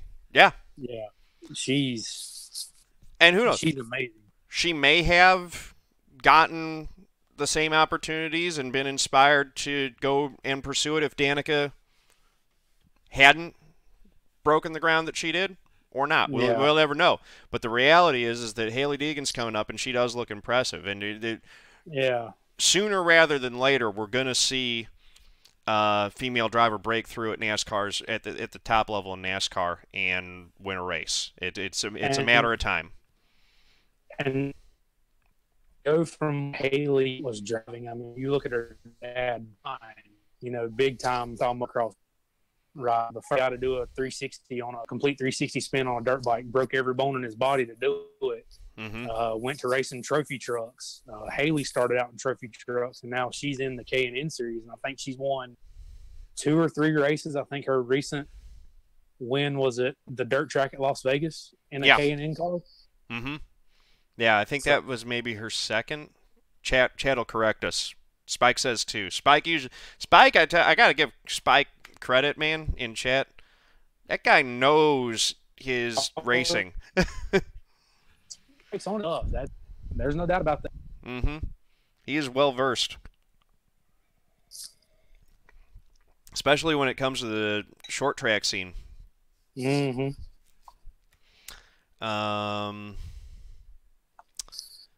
So let's see. I think we need a new topic. We've talked the NASCAR schedule. We've talked Danica. I think we've talked racing more than we have anything. We ended up falling down the racing rabbit hole, which is fine. I mean, this is still very racing centric. We touched on the Mueller report. I didn't. So my thing on that, and I really think that whichever side fall on, everyone in America should want to see the full report at the end of the day. Yeah, I totally agree with that. Like I said, I haven't read anything about it, so I can't give my opinion on it because I don't know. Right, and I haven't read having not read the report. William Barr's read the report, so we know he's qualified to weigh in and give his opinion, and he's given his opinion. But again, that's he's the attorney general, but he's the attorney general who is hired by the guy being investigated. So his opinion to me is is suspect. I'm not Yeah. just going to take him at his word because he was the hired Right. by the guy that is the subject of the report. So, I want the full thing to be made public. Does the report have sensitive security information? Possibly, Yeah, it's a possibility. but I mean, the most recent precedent we have for something like this was the Ken Starr investigation of Bill Clinton that was supposed to be about a real estate deal that he did, and that one, I mean, you want to talk about a witch hunt? That literally went everywhere that it possibly could. They released the full report. They didn't turn it over to his attorney general to write a summary and block it from becoming public. So, if we're going to make that one public and then use the contents of that to summon him to testify in front of Congress and catch him in a lie and convict him on perjury as justification for impeaching him, it's there's definitely a double standard at play there. And look, I'm not a Bill Clinton fan. I think that Bill Clinton was a bad guy. I definitely think, especially by today's standards, since the Me Too movement, that Bill Clinton would not have and should not have politically survived what he was accused of. I think we do have a better and more nuanced understanding of the way that power dynamics play into relationships, and that it's just flat wrong for a man in a position of power to be engaged in anything sexual with an intern or someone working for him. Yeah. So, that he shouldn't. It was just wrong, and Democrats giving him a pass at the time and trying to downplay it. In hindsight, that's not a good look, and that looks wrong. So, but again, the standard at the time was the full Ken Starr report, which wasn't restricted to the one specific thing that it was initially commissioned for. They went everywhere with that and dug up any dirt that they possibly could. The Mueller report, by contrast, appears to have been confined to the specific thing that was initially designed, which was just to determine whether or not there was collusion between the Trump campaign and Russia, specifically within the time window of the election. Nothing. It didn't go into any of his business dealings that he had, or the loans that he took, and then the business dealings that he had with the Russian oligarchs prior to announcing his candidacy for president. Didn't look at any of the meetings, as far as I know at least. I haven't seen any evidence that it looked into any of the meetings that, I at least have some questions about why the only people in the room when he's meeting with Putin are the interpreters, and when he comes out of the room, he snatches the notes away from the U.S. interpreter, and that's at least raises questions for me. If that stuff wasn't looked into, then it's hard for me to say that this really exonerates him of any wrongdoing. It may exonerate him of the one specific thing of there being specific collusion during the campaign itself. But even then, it seems fairly plausible for me, at least, to still see scenarios where, if you do have parties working in coordination for whatever ends, for them to go radio silent and sort of know what roles they're going to be playing for the period that's the duration of the campaign, not have to communicate directly during that, or at least, and for it to appear clean if you're only confined to looking at that period of time. So I still want to see the full report, and that's my thoughts on it. It doesn't change my opinion of Donald Trump much. It definitely makes the Democrats look silly for focusing solely on something that had such a high barrier of proof that it was going to be very, very, very, very, very difficult to get the type of evidence to justify that. Although, who knows how that investigation and the scope would have looked had the Democrats been in charge of Congress at the time that the special and prosecutor was commissioned to do it versus having both houses of Congress in charge of the Republicans and the Republicans being able to dictate exactly what the confines of the investigation were. Right. So another thing that I've seen on TV, and I don't really know much. I know a little, not much. What did you think about the whole Jesse Smollett thing squad? So, I will admit that the first time when it first hit, I bought into it because I thought it was plausible that black gay man would be attacked by a couple of white supremacists wearing MAGA hats, and it definitely fell apart immediately. And when it appeared that, when the charges were brought out, that he was that he had supposedly paid these guys to stage an attack as a publicity stunt because he was worried about, how much money he was getting on the show, or he was losing his show and he needed some. It's like, I was furious at him for that, because you don't do that. That does undermine the credibility of every legitimate victim that every legitimate victim that is a victim of actual hate crimes is now going to have a much harder time having their story believed. Right. Now that the charges have been dismissed and there's all this stuff in the record seal, it's like, at this point, I have no idea anymore. I have no idea what the truth is. I don't know what to believe. The whole thing is a mess.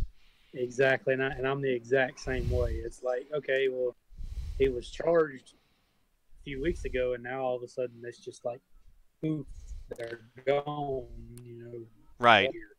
I mean, the grand jury indicted him on 16 counts of for filing false police report. At the same time, the saying always goes that any prosecutor worth their weight could indict a ham sandwich. It's very easy because there is no defense, there is no counter being presented. The prosecutor gets complete control over deciding exactly what they want to present. So it's only the prosecutor's version of events that gets presented in a grand jury. If the if the prosecutor wants an indictment, they're going to get an indictment. It's very rare that a prosecutor that's actually aggressively pursuing and trying to get an indictment fails to get one from a grand jury in something where they actually are seeking and want an indictment. It's extremely rare that they don't get the indictment that they want in those cases. And you can look at recent cases where that were high profile, where the prosecutor went to a grand jury to present evidence and didn't get an indictment. It was pretty clear that the prosecutor in that case did not want an indictment and presented the evidence in a way that would make an indictment less likely. Right. I mean, the ones that it was interesting because they both happened on the same day was the Michael Brown case in Ferguson, which is obviously that's close to home for me because I'm from St. Louis. I wasn't living in St. Louis at the time, but so that was one where I think it was pretty clear that the prosecutor in that case didn't want an indictment, and then at the exact same time, you had the Tony Stewart incident with Kevin Ward at the racetrack out in New York, and I think it was pretty clear that prosecutor also the last thing that prosecutor wanted for any number of reasons, and I actually think that one in that case that there wasn't anything criminally wrong that Tony Stewart did. I thought that was a terrible tragedy, but it was pretty clear that the prosecutors in both the Michael Brown case and the Tony Stewart case did not actually want the indictment that they were quote unquote seeking from the grand jury. And they presented evidence in such a way that made it so that they weren't going to get one. Now, the one thing is that it does, tying up the Jussie Smollett case, it does seem that the prosecutor has said that dropping of the charges did not exonerate him, that the dropping of the charges was an exchange for the city of Chicago keeping his $10,000 bond and an agreement that he would do community service. However, what the prosecutor also said is that that is the same deal that is afforded to any member of the public, and we can probably go a long way and get nowhere in terms of knowing whether or not that's actually the truth in terms of how justice is meted out in Chicago. Obviously, I think it's pretty obvious that our justice system favors the wealthy over, favors people who have a lot of money and political clout over those who don't. Yeah. And that's a major flaw of it. And there aren't necessarily easy solutions or ways to fix that. But I do think that prosecutorial discretion plays a big role in that, because with these now, that being said, in this case, it really seemed like all of the public opinion, from what I could see, was largely on the side of wanting to take this thing to trial, wanting to prosecute Smollett for it, and wanting to get the truth out. It seems like the decision to drop the charges by the prosecutor in this case is a very unpopular one. So it makes me wonder if it does make me wonder if there was even more to it. It wasn't just money, but if there was something wrong with the way that the police handled that investigation.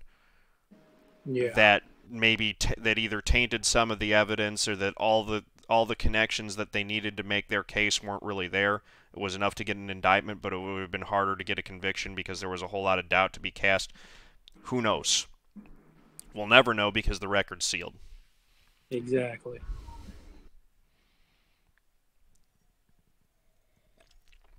But it is disturbing to me. It's disturbing, that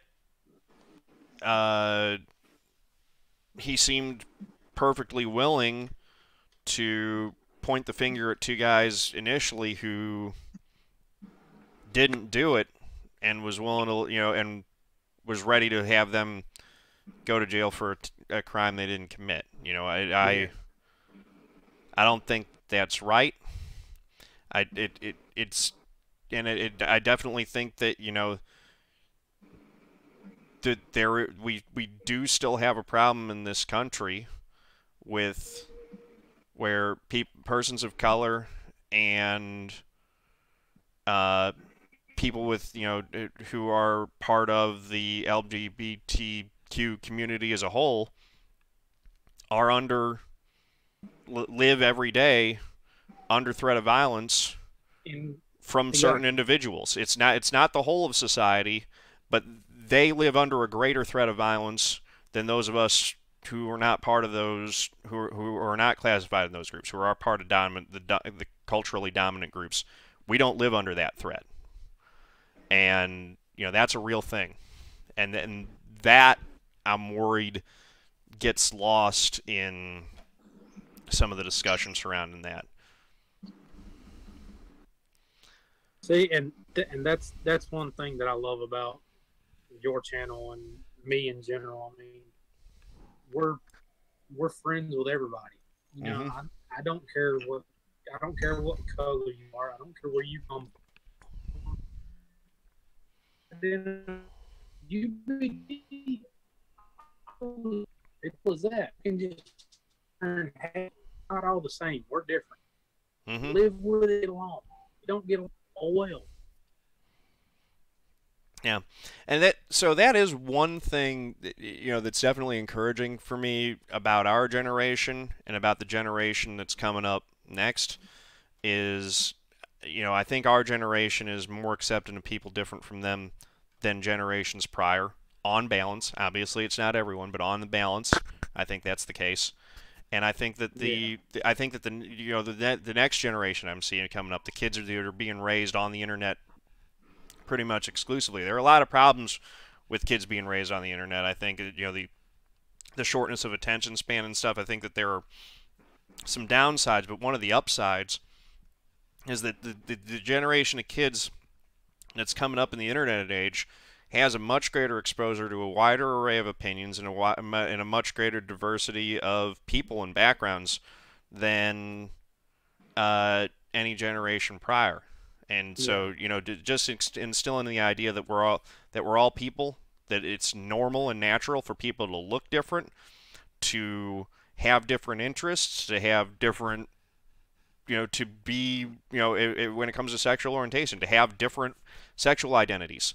That is a normal state of human existence. I think that that's a healthy thing and a good thing that kids are being raised in an age where understanding the complexity and the array of different identities that people have exists, I think is a healthy thing and an encouraging thing that I see.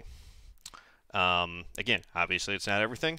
I'm probably gonna take a ton of heat. You guys don't see the YouTube comments. I see the YouTube comments, and while it is true, I'm perfectly fine being friends with everybody.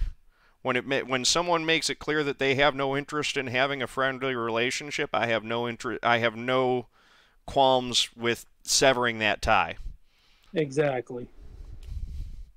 I mean, I'm sure when this video goes up tomorrow or whenever you post it and the comments come through, I'm sure we're both probably going to get blasted.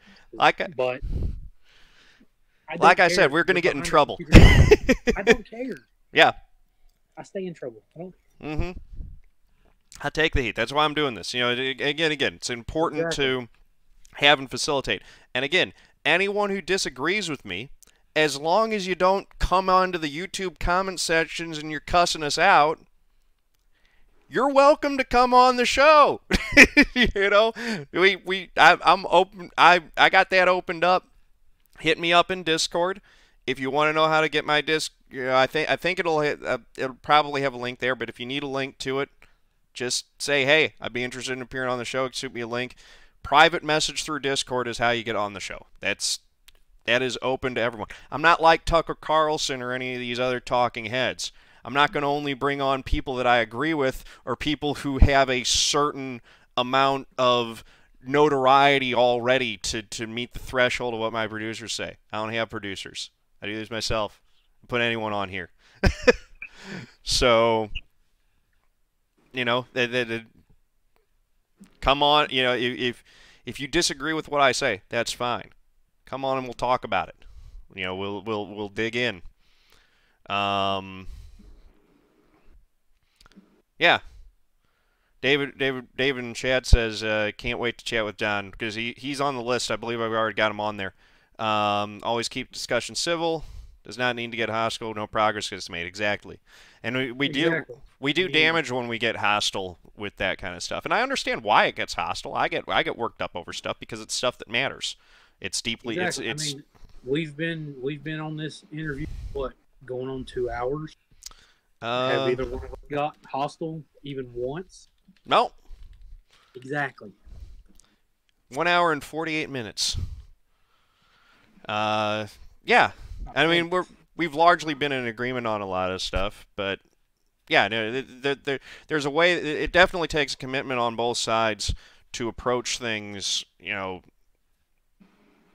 from an understanding and to, it takes effort to talk about Exactly. sensitive subjects in a way that I mean, doesn't go into that's conflict.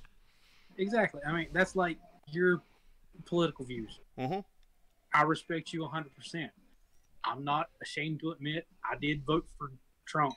Mm-hmm. Now I kind of wish I didn't because I think he's a freaking nut job. You want to talk about that? Not really. You sure? We could get in trouble Uh, again. I'm good. All right, fair enough. That's fine. I don't need to be getting in trouble at 10 o'clock at night. Fair enough. Yeah. No. Yeah. It's fully. So I'm curious about this though. What did you uh, think of Bernie in 2016?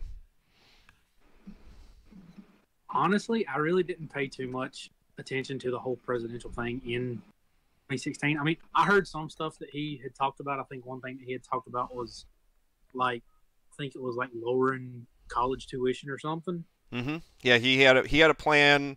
Well, it still does have a plan that would make tuition public colleges.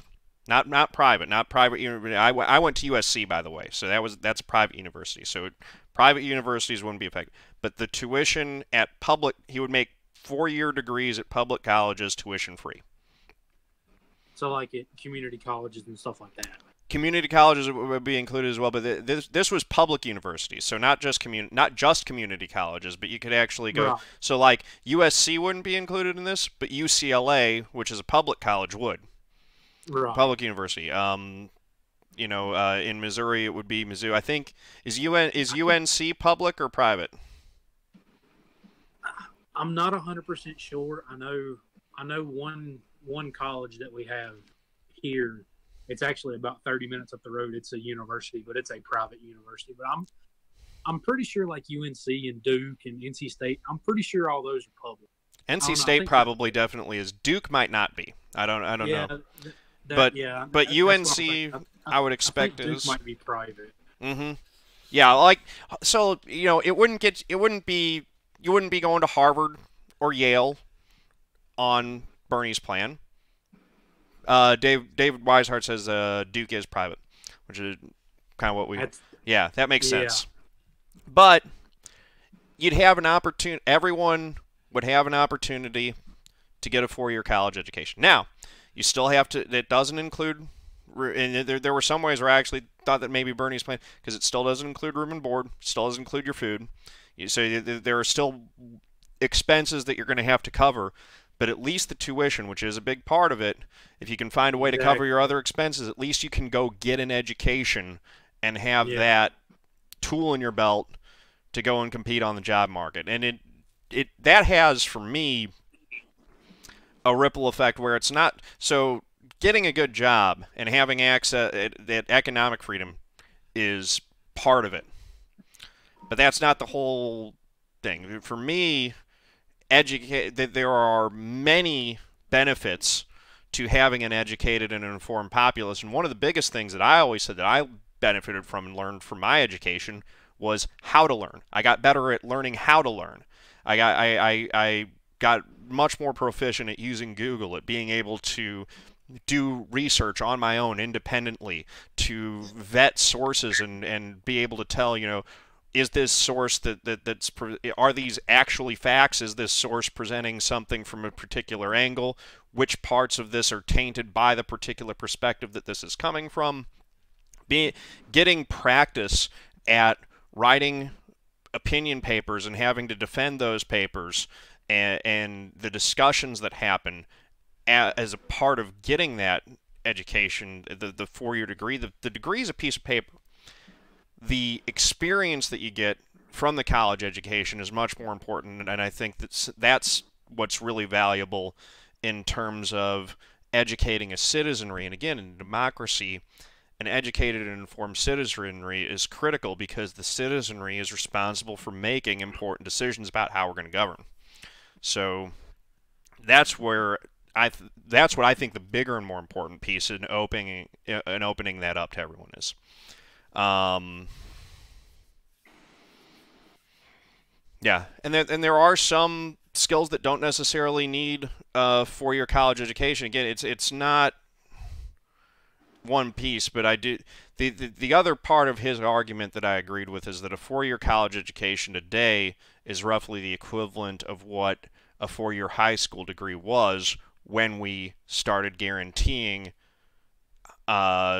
education up through 12 years up through the high school degree, or up through the high school diploma, when that became a guarantee that every citizen had access to. It's the 4-year college degree now, as we've advanced technologically, as we've accumulated more knowledge, you need those additional 4 years now in order to get that same level of education for what the high school degree meant at the time when we made that, when we Exactly. guaranteed that. Because nowadays, when you think, oh well, I've got a high school diploma, I don't have to worry about nothing. What I'm gonna do is, if all you've got is a high school diploma, a real job you're gonna get is flipping burgers at McDonald's, Mm-hmm. or maybe if you're proficient in cars, like somebody like me, the way I grew up, you could go be a mechanic or something, be a tow truck driver. I mean, join the military. Right. I mean, well, yeah. I mean, assuming you're able-bodied enough, that joining the military is always kind of thrown out there as a last resort option for folks. It's like, well, if you're not happy with what you're making, you can go join the military. It's like, I've never been thrilled with that argument, Yeah. because if we're being real, it's only the kids of poor folks who end up having that thrown at them, right? There are no, you know, rich kids who are like, well, you haven't figured out. Now there are some kids who come from families of extreme wealth who do choose. I'm sure that there are some who do choose to go join the military out of a sense of civic duty, but Mm-hmm. none of them choose to do it out of economic need. And that's the thing, is that Yeah. if you're going, um, and getting a college education from the military is a great job incentive, but that's the thing, is that going into the military should be something that is a pure choice. There shouldn't be economic pressure driving people into that, in my opinion. Right. When you it And should, yeah. and that's like my cousin. My cousin has graduated college with a civil engineering degree. Mm-hmm. He just recently, this past Sunday, was stationed in New Mexico. He's in the Air Force. He just got out of basic a little while ago. He wants to be a contractor. That's what he wants to do. And I told him, I said, dude, I said, go. I said, you're gonna do a lot more in life in the Air Force than here at home. I mean, yeah, your engineering degree will get you somewhere, but I mean, if you're in the military, there's no telling what you'll be able to do. Mm-hmm. Yeah, no, economic pressure does drive a lot of everyone's decisions, but that's because most of us are putting, most of the country, vast majority of the country is living to paycheck. And then we've got a Oh very, yeah. very few people who have more wealth than they could spend in 100 lifetimes.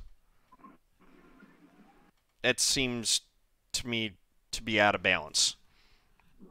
Mm-hmm. Um, and it's not just a matter, like, there's no way that those individuals worked so hard that they gained that much more wealth. Some of them were very smart, some of them were very lucky, some of them inherited it, some of them invested it. It's there are many and varied components. Hard work was one of them.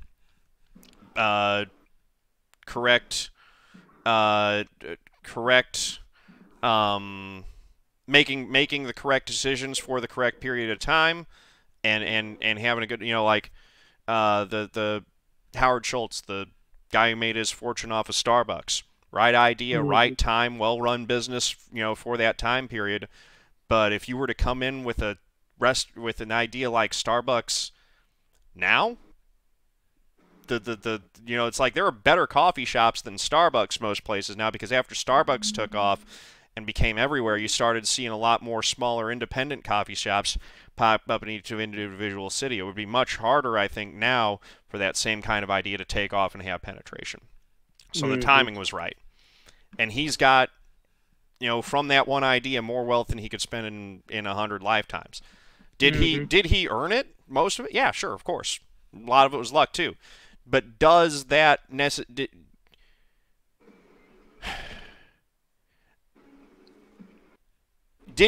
should he have that much more than anyone else? Yeah, kind of like Walmart monopolizing supermarkets, because now, yeah, the Waltons, the folks who initially started the Walmart idea, and now you got the other complication of that is, I think that the case could really be made that the Walmart model actually had a net negative impact on society, because what you did was they would come into small towns, bring the Walmart in, drive all the small businesses out of business.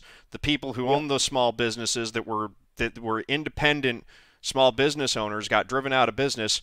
Then had to go work for less money at the Walmart, and Mm-hmm. then because the economy of that area where you had smaller businesses with better paying jobs, that economy got depleted to where everyone was making much lower wage jobs. Then the economy can no longer support the Walmart, and the Walmart goes away, and the town's left with this vacant lot and an economic desert. You know, if that's the way that the Waltons accrued their wealth, and now their kids who had no role in building the business just literally get to sit there and never have to work a day in their lives, and that's wrong, in my opinion. Yeah. When the rest of us are having to work and scrape and do this and that just to get by, for their family to have made their money in that way, and for those kids to be able to just sit there and for generations, because as long as they can keep that money just invested in the stock market, pull dividends, and live extremely comfortable lives without having to work a day in their life for generations upon generations upon generations. That isn't really what the American dream's to me. It's the American dream is not a handful of families here and there being able to escape from having to do work while the rest of us continue to toil away at at helping them make money, basically. Doing jobs that ultimately I agree. percolate up to making, where we get a little bit here and a little bit there sprinkled on us from them. Who is it to decide? Average Joe asked, and he also said that his dad's photography business was destroyed by Walmart, I think was what he meant by that. But he said, who is it to decide what people can or can't keep and have? All of us. This is our society. This society belongs to all of us. So it's up to all of us to decide what we think fair rules are in terms of how the economy works, how commerce works, what business practices are fair to engage in, and what business practices aren't fair to engage in. That's the beauty of living in a democratic society. I know that the distinction that we're actually a republic, which is a representative democracy, it's a subcategory of democracy, but we live in a society that's fundamentally democratic. And it was actually conceived when the Constitution was originally drafted. It was conceived as a society that was much more democratic than any other society existed at the time that it was created and had existed for centuries. So that's part of the thing, is that it's our society, so we do get to decide at various levels of income how much of that society, how much of that money at the point that you earn it you get to keep, and how much of that money goes to the public good. That's what it really is. How much of that money do you get to keep because you did earn it, and how much of that money that you earned goes in the public good. So the point being made, the Waltons' money isn't in my lane. The Waltons' well-being shouldn't affect you whatsoever. In a vacuum, I would agree that the Waltons' money shouldn't affect us one way or the other. The reality is that it does, because the Waltons have so much money that one of the things that they can spend a ton of money on without having to bat an eyelash is being able to fund political campaigns for politicians that will make tax cuts that will net them a return on that investment that is much greater than what they ever donated to the political campaigns. They can max donate $2,700 to 50 different political campaigns for a total of $270,000 and get a tax cut that nets them $270 million. That's how it affects us, is because that ultimately is our money that was supposed to go towards programs that help all of us. And so at the end of the day, they took money that was supposed to go to the public good and put it back into their own pocket. You got anything you want to say on that? Or did I get in enough trouble for both of us there? You're good. I'm just along for the ride on this. Being a listener now. 10-4. Cool. So that was Average Joe 93. I'm pretty sure Average Joe is going to hop on this deal at some point in the future as well. I don't know if he's actually hit me up about it or not, but definitely welcome, as are all the viewers welcome to come on this show. Right now, it's once a week, so that's going to put somewhat of a gating mechanism. That's just because the reality is I got a full-time job. Viewership numbers on this one are telling me that most of my viewers want to see me race and not talk politics. But I'm sure we'll get a new audience that, you know, we will or we won't. You know, we may get a new audience that likes this kind of stuff and becomes interested in this and pulls in a different group of folks to come in the show. But the point is that everyone who's interested in this, who wants to participate, I'll put you on the list. But right now, based on the way things are, once a week is the most that I can devote to this style of show, especially with my league schedule right now. I got 3 nights a week that are leagues. I've got NIS on Saturdays, and I've got 1 night a week where I still try to do a fixed national series. So it's a lot. It's a big commitment on top of working 40 hours a week. I'm still a normal guy. I gotta try to find some time in there to, you know, hang out with friends in real life and try to date for a little bit. You know, like I got all kinds of stuff going on. But once a week I think is realistic and something that I can try to keep up with. And you know, if this channel takes off and I'm able to do this full time, then I'll be able to spend a whole lot more time doing this kind of stuff. So ultimately it goes back on all of you people in the internet space. If you want me to do this more, if you watch it, kind of tying back to our discussion about the media, if this becomes more popular and more people want to see it, I'll be able to do more of it because, you know, I'll be able to generate some revenue off of it that justifies investing more time into it.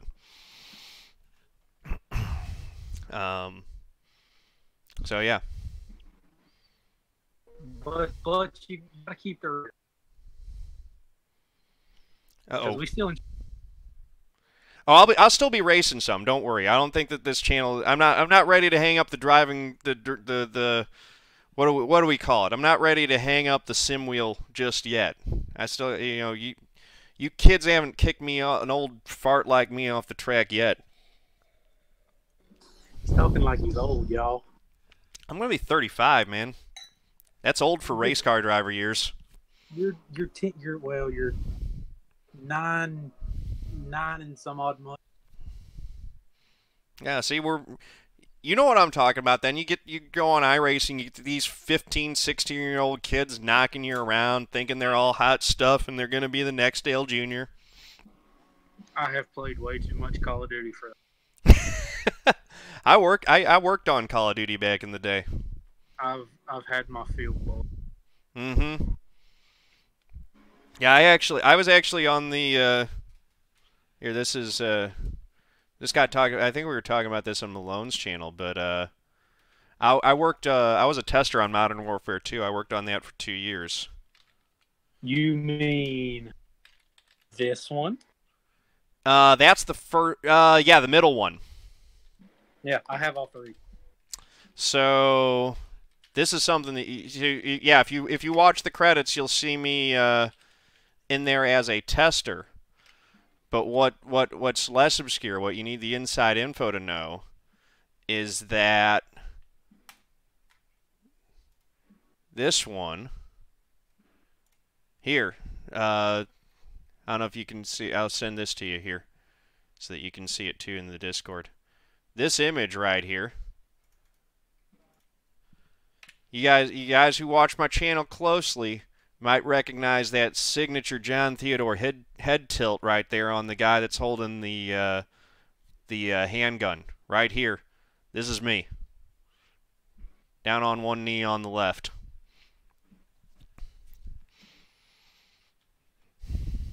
So now I know next time I'll play the final mission in Mossville, I have to John and give special thumbs up. Exactly. Because Modern Warfare 2 is one of my favorite Call of Duty games. That was a fun one to work on, man. I worked on that thing for 2 years. It was so cool when we got that out the door. Actually, so here's a little insight into the video game tester versus video game developer world. Which is, I was a tester. I made good money on that game for a tester. It was $15 an hour. And I was a full-time employee. So at the end of it, I got a little bit of I think I got a tiny bonus. I was able to go out and I bought this play seat. I still have it. It's like 10 years old at this point. This was what I bought with my bonus check. Developers with their bonus checks, they bought cars. They bought, like, one of them got a Lotus, one of them got a Porsche. The guy right here in the center was one of the producers. I think he got a Ferrari 430 or something like that. It was night and day in terms of how testers are paid and compensated and treated in the game industry versus how the developers and the producers and the business folks get their money off of it. But no, it was definitely a good experience. A lot of fun. First Friday parties were a good time. I just can't wait for the remaster. Are they coming out with a remaster version of this one? Well, they came out with the remaster for the original. And I've heard talks that they're working on a remaster for Modern Warfare 2. That'd be cool. I hope it's true, because when they remastered the first one, the graphics are so much better. Oh, I'm sure. Technology's advanced so much now since then. They got all kinds of new bells and whistles that they can play with it. Oh yeah. Yeah, but yeah, if you watch closely, you'll probably see a corporal or a sergeant Theodore running around in the campaign, because the names of all the different soldiers that are your allies in the game will be the names of the employees, the folks that worked on the game. Nice. Yeah. So I'm in there in the campaign. It's a randomly generated thing, so they randomly, when the mission loads in, they'll randomly assign to the characters whose name appears. So mine would randomly show up in there. Oh gosh, favorite map. I'm trying to remember what my favorite. Because I actually worked more on the single player side of things. I was really focused on doing, on working with the guy who was doing the AI, on doing the AI behaviors and making sure that the right behavior was playing at the right time so that it looked and felt realistic. But I did play a chunk of the multiplayer. What was my favorite map? I don't even remember the names of all the different maps, but the two that really stick out in my head that I remember having a lot of fun. So there was the quarry. Quarry was a lot of fun. That was a really cool map that I thought was well designed. It had a lot of elevation. There was the one where you had there was the desert map where you had the crashed AC-130 and the Boneyard. caves. Yeah. No, the airplane boneyard was cool, but no, there was the one that was like it was on top of a cliff. Oh, Afghan, I think it was. Yeah, where you had the crashed AC-130 that you could go inside of. yeah, There was a cave on one side and like the cornfield on the other side. yeah. I remember that That map. was a That was lot of fun. fun. And then there was trying to remember the name of it. It wasn't airport. It was Terminal. not terminal. Although that was a pretty fun little like that map had a ton of action. We had Oh, fun playing that. It was the one that had all. I think it was in like an industrial yard where it had all the different um, the shipping containers and stuff, and it had. I actually remember there was a corridor between two shipping containers that I used to stage a screenshot because if you remember when that game first came out, I think it was the 1887s were massively overpowered, and I used that to compose a screenshot and draw a diagram to actually demonstrate why I felt that there was a problem with the 1887 because I drew I basically like took a screenshot and I'm like, okay, I'm standing here, he's standing here, and in one shot at this distance I can take him down in one shot. That seems wrong to me. And yeah. they came back as like, no, it's fine. That's the way we went. I'm like, okay. And then a week later, we were having to hot fix it because everyone in the community was complaining about how overpowered they were. Hmm. And I got yelled at for, you know, not that and told that I hadn't communicated it clearly enough that there was a problem. I was like, I took a screenshot with circles and arrows and diagrams and argued it to the point where I got cussed out and told to stop talking about it and said that the only that I was just complaining about getting killed because I was worse at multiplayer than the other people were, and I was just using that as an excuse. It's like anyway. Yep, the care package was the care package glitch. Now that one was unfortunate that one was a legitimate miss. We didn't catch that one until the community found out how to do the care package glitch. But the thing that you got to understand that's difficult about doing QA on a game like Modern Warfare 2 is because we sold millions, day one. So just doing, we pull up the old calculator here. We'll do a little bit of math. All right. So we had a team of, for most of development, we had like 5 testers. But let's say we got 10 testers, okay? Working for 40 hours a week, which for that was how it was for most of it. Sometimes 50, 60, but let's say it's 40 hours a week. And for 2 years, so 100 weeks. Yep, that was 10. 40,000, so that's 40,000 person hours. I think I got that right. 10 testers times 40 hours per week times 100 weeks. Let's say that that's development. You got 40,000 person hours on the game, testing it and stuff like that at various stages of development. So all of that 40,000 hours, it's not like we get the game completed and finished and we have 40,000 hours of tester time to try to find all the different bugs, right? Day one, the things shipped. Let me see if I can find MW2 day one sales. 310 million in first day sales, 4.7 million copies sold. Okay, so we had what, 40,000 person hours in testing over a 2-year development cycle with a test team of 10, right? Mm-hmm. Okay. So if you've got 4.7 million copies sold, even if each person that bought that game only plays for an hour, it's not hard to see that on the first day you have way more hours of testing going on than the test team was ever able to do. Um, so that that's why difficult to find bugs that are the care package bug once found was pretty easy to reproduce, and that was why it was such a big problem.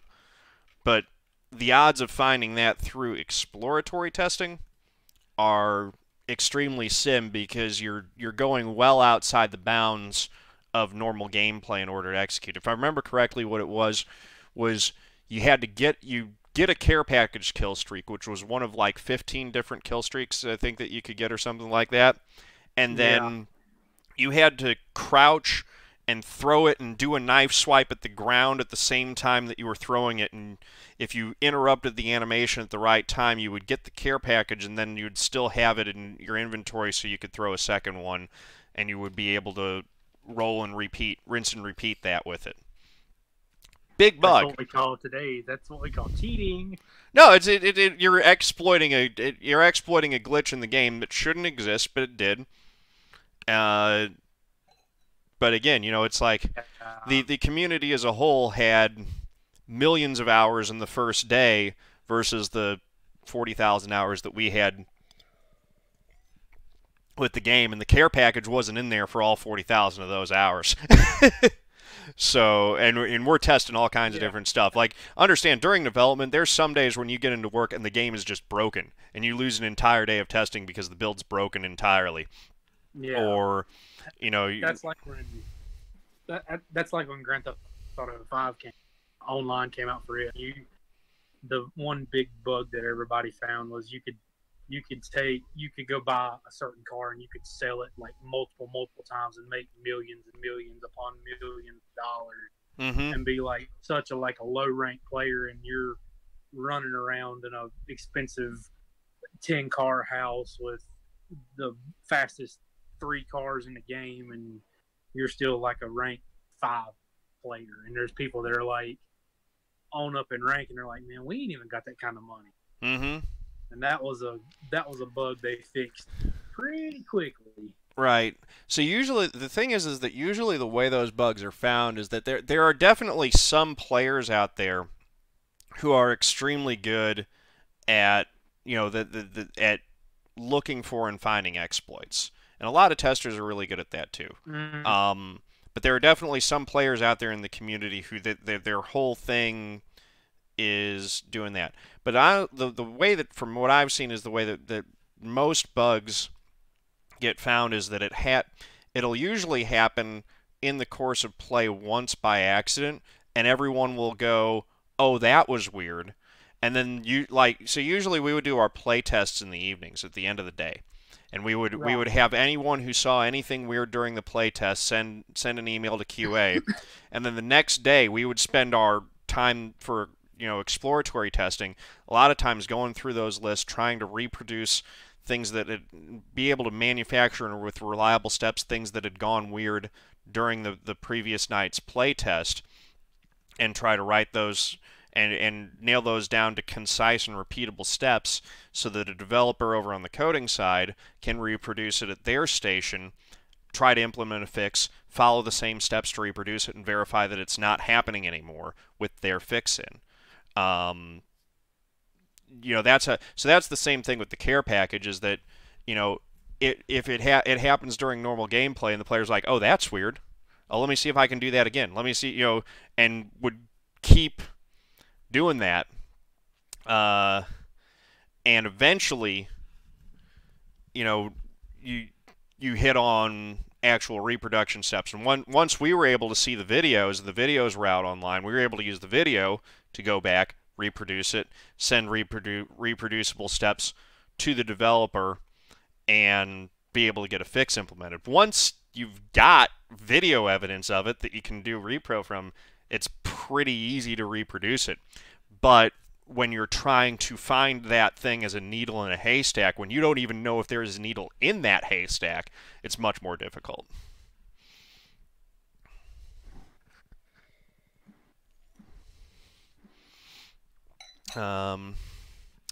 Yeah, so we're up on about 2.5 hours. I think that we done good solid work here. Yeah, we just did I two agree. hour, we just did 2.5 hours, man. That's how Joe Rogan always ends his podcast. Hey, man, we just did 2 hours. You know, Hey time man, flies. I'm good with it, man. I can't wait for it to go up. I That's have to pretty go cool. back and give it a watch. So the restriction that Twitch, and this is why my videos always, for those of you who are wondering why my videos come up on a delay on YouTube. Twitch has an exclusivity agreement to any content that I live stream on Twitch. They get 24-hour exclusivity for that. So after this ends, I can put this up 24 hours after. Usually what I do is I will release, so rather than going at, 10 p.m. right now, which isn't great viewing time, I know that most folks for the YouTube side, they'll pull it up and have it on the background when they're working and stuff like that. So I'll time one to release not tomorrow, but the day after tomorrow. The first race will go at 8 a.m., the next race will go at noon, and I'll just kind of time it out like that.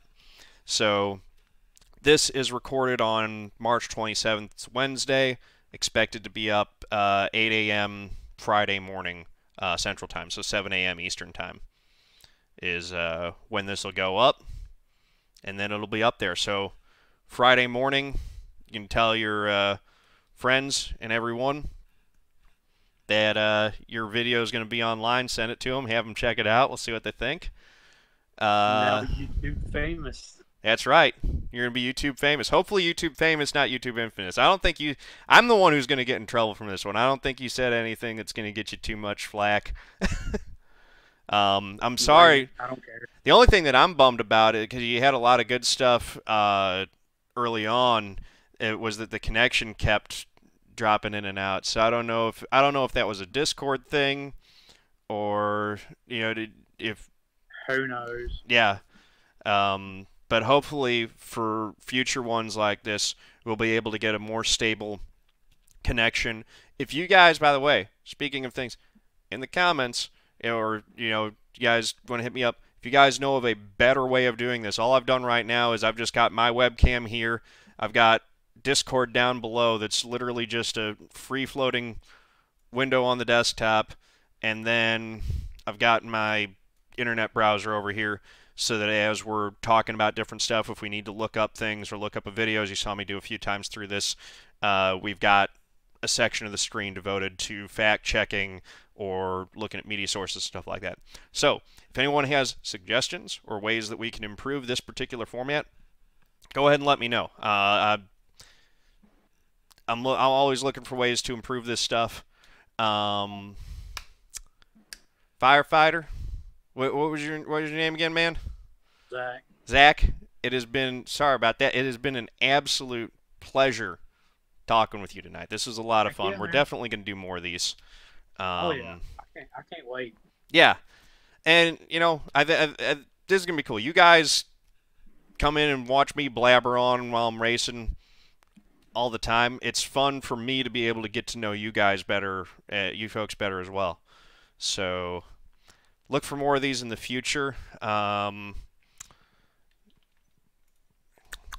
actually show you. I think this is fine. I did well. This is where I'm keeping the spreadsheet. So Firefighters interview date, we got Dylan TPA is going to be up next week. So I'm going to reach out to him, and we'll get the next one set up. I don't know if it's going to be on a Wednesday necessarily. Wednesday's usually a good week, but there are some weeks where it won't work. So I don't know if it's going to be on a Wednesday, but it'll definitely be sometime next week. Follow me on Twitter, John_A_Theodore. Same as my Twitch, twitch.tv/John_A_Theodore. Follow me there as well. But Twitter is probably where I'll announce it. Hop into the Discord. I'll make sure to include a link to the perm link to the Discord in the video description below. Firefighter, Zach, you got any shout outs? Social media, anything that, if folks want to chat with you, any places where if you want, where they can reach you, or anything that you want to promote? Not really. I mean, y'all want to hit me up on Snapchat? Hit me up on Snapchat, Zach0593, ZACH0593. There you Go give go. me a phone holler. We'll talk to you on flips. Good deal. So Snapchat for Zach, Zach ZACH0593 on there. And yeah, so for those of you watching still live, you probably know this. Tomorrow night, the Podium Esports Elite Series, we're going to be at Road Atlanta in the Cup cars. That should be fun. I need to do some practice for that, so after I sign off for this, I might run a few practice laps tonight on that. Saturday afternoon, I'll be running NIS Fixed. And then Sunday night is going to be the Podium Esports Truck Series, and I think we're at Dover. And then Monday night is the Dynasty Racing League. Yeah, Dover for the trucks, and then Monday night is the Dynasty Racing League Cup Series at Texas. I finally had a good. I've been having such bad luck in my league races. I finally had one in the DRO where I got a top 10 at Martinsville. So I'm inside the top 16 in a playoff spot in the points. So that right there, it helps. That was nice to get the monkey off my back per se there and get a decent finish. So that's going to do it, guys. Thank you all very much. This was fun. Thanks everyone in chat who was hanging out and throwing out topics for us. I know that this first one was probably pretty rough. I'll get better as a host as I do more of these and get more comfortable. And I look forward to having more chats with some of you guys. So Zach, thanks again for being the first victim on here, man. Yeah, man, no problem. All right. Happy to do it. Peace out, guys.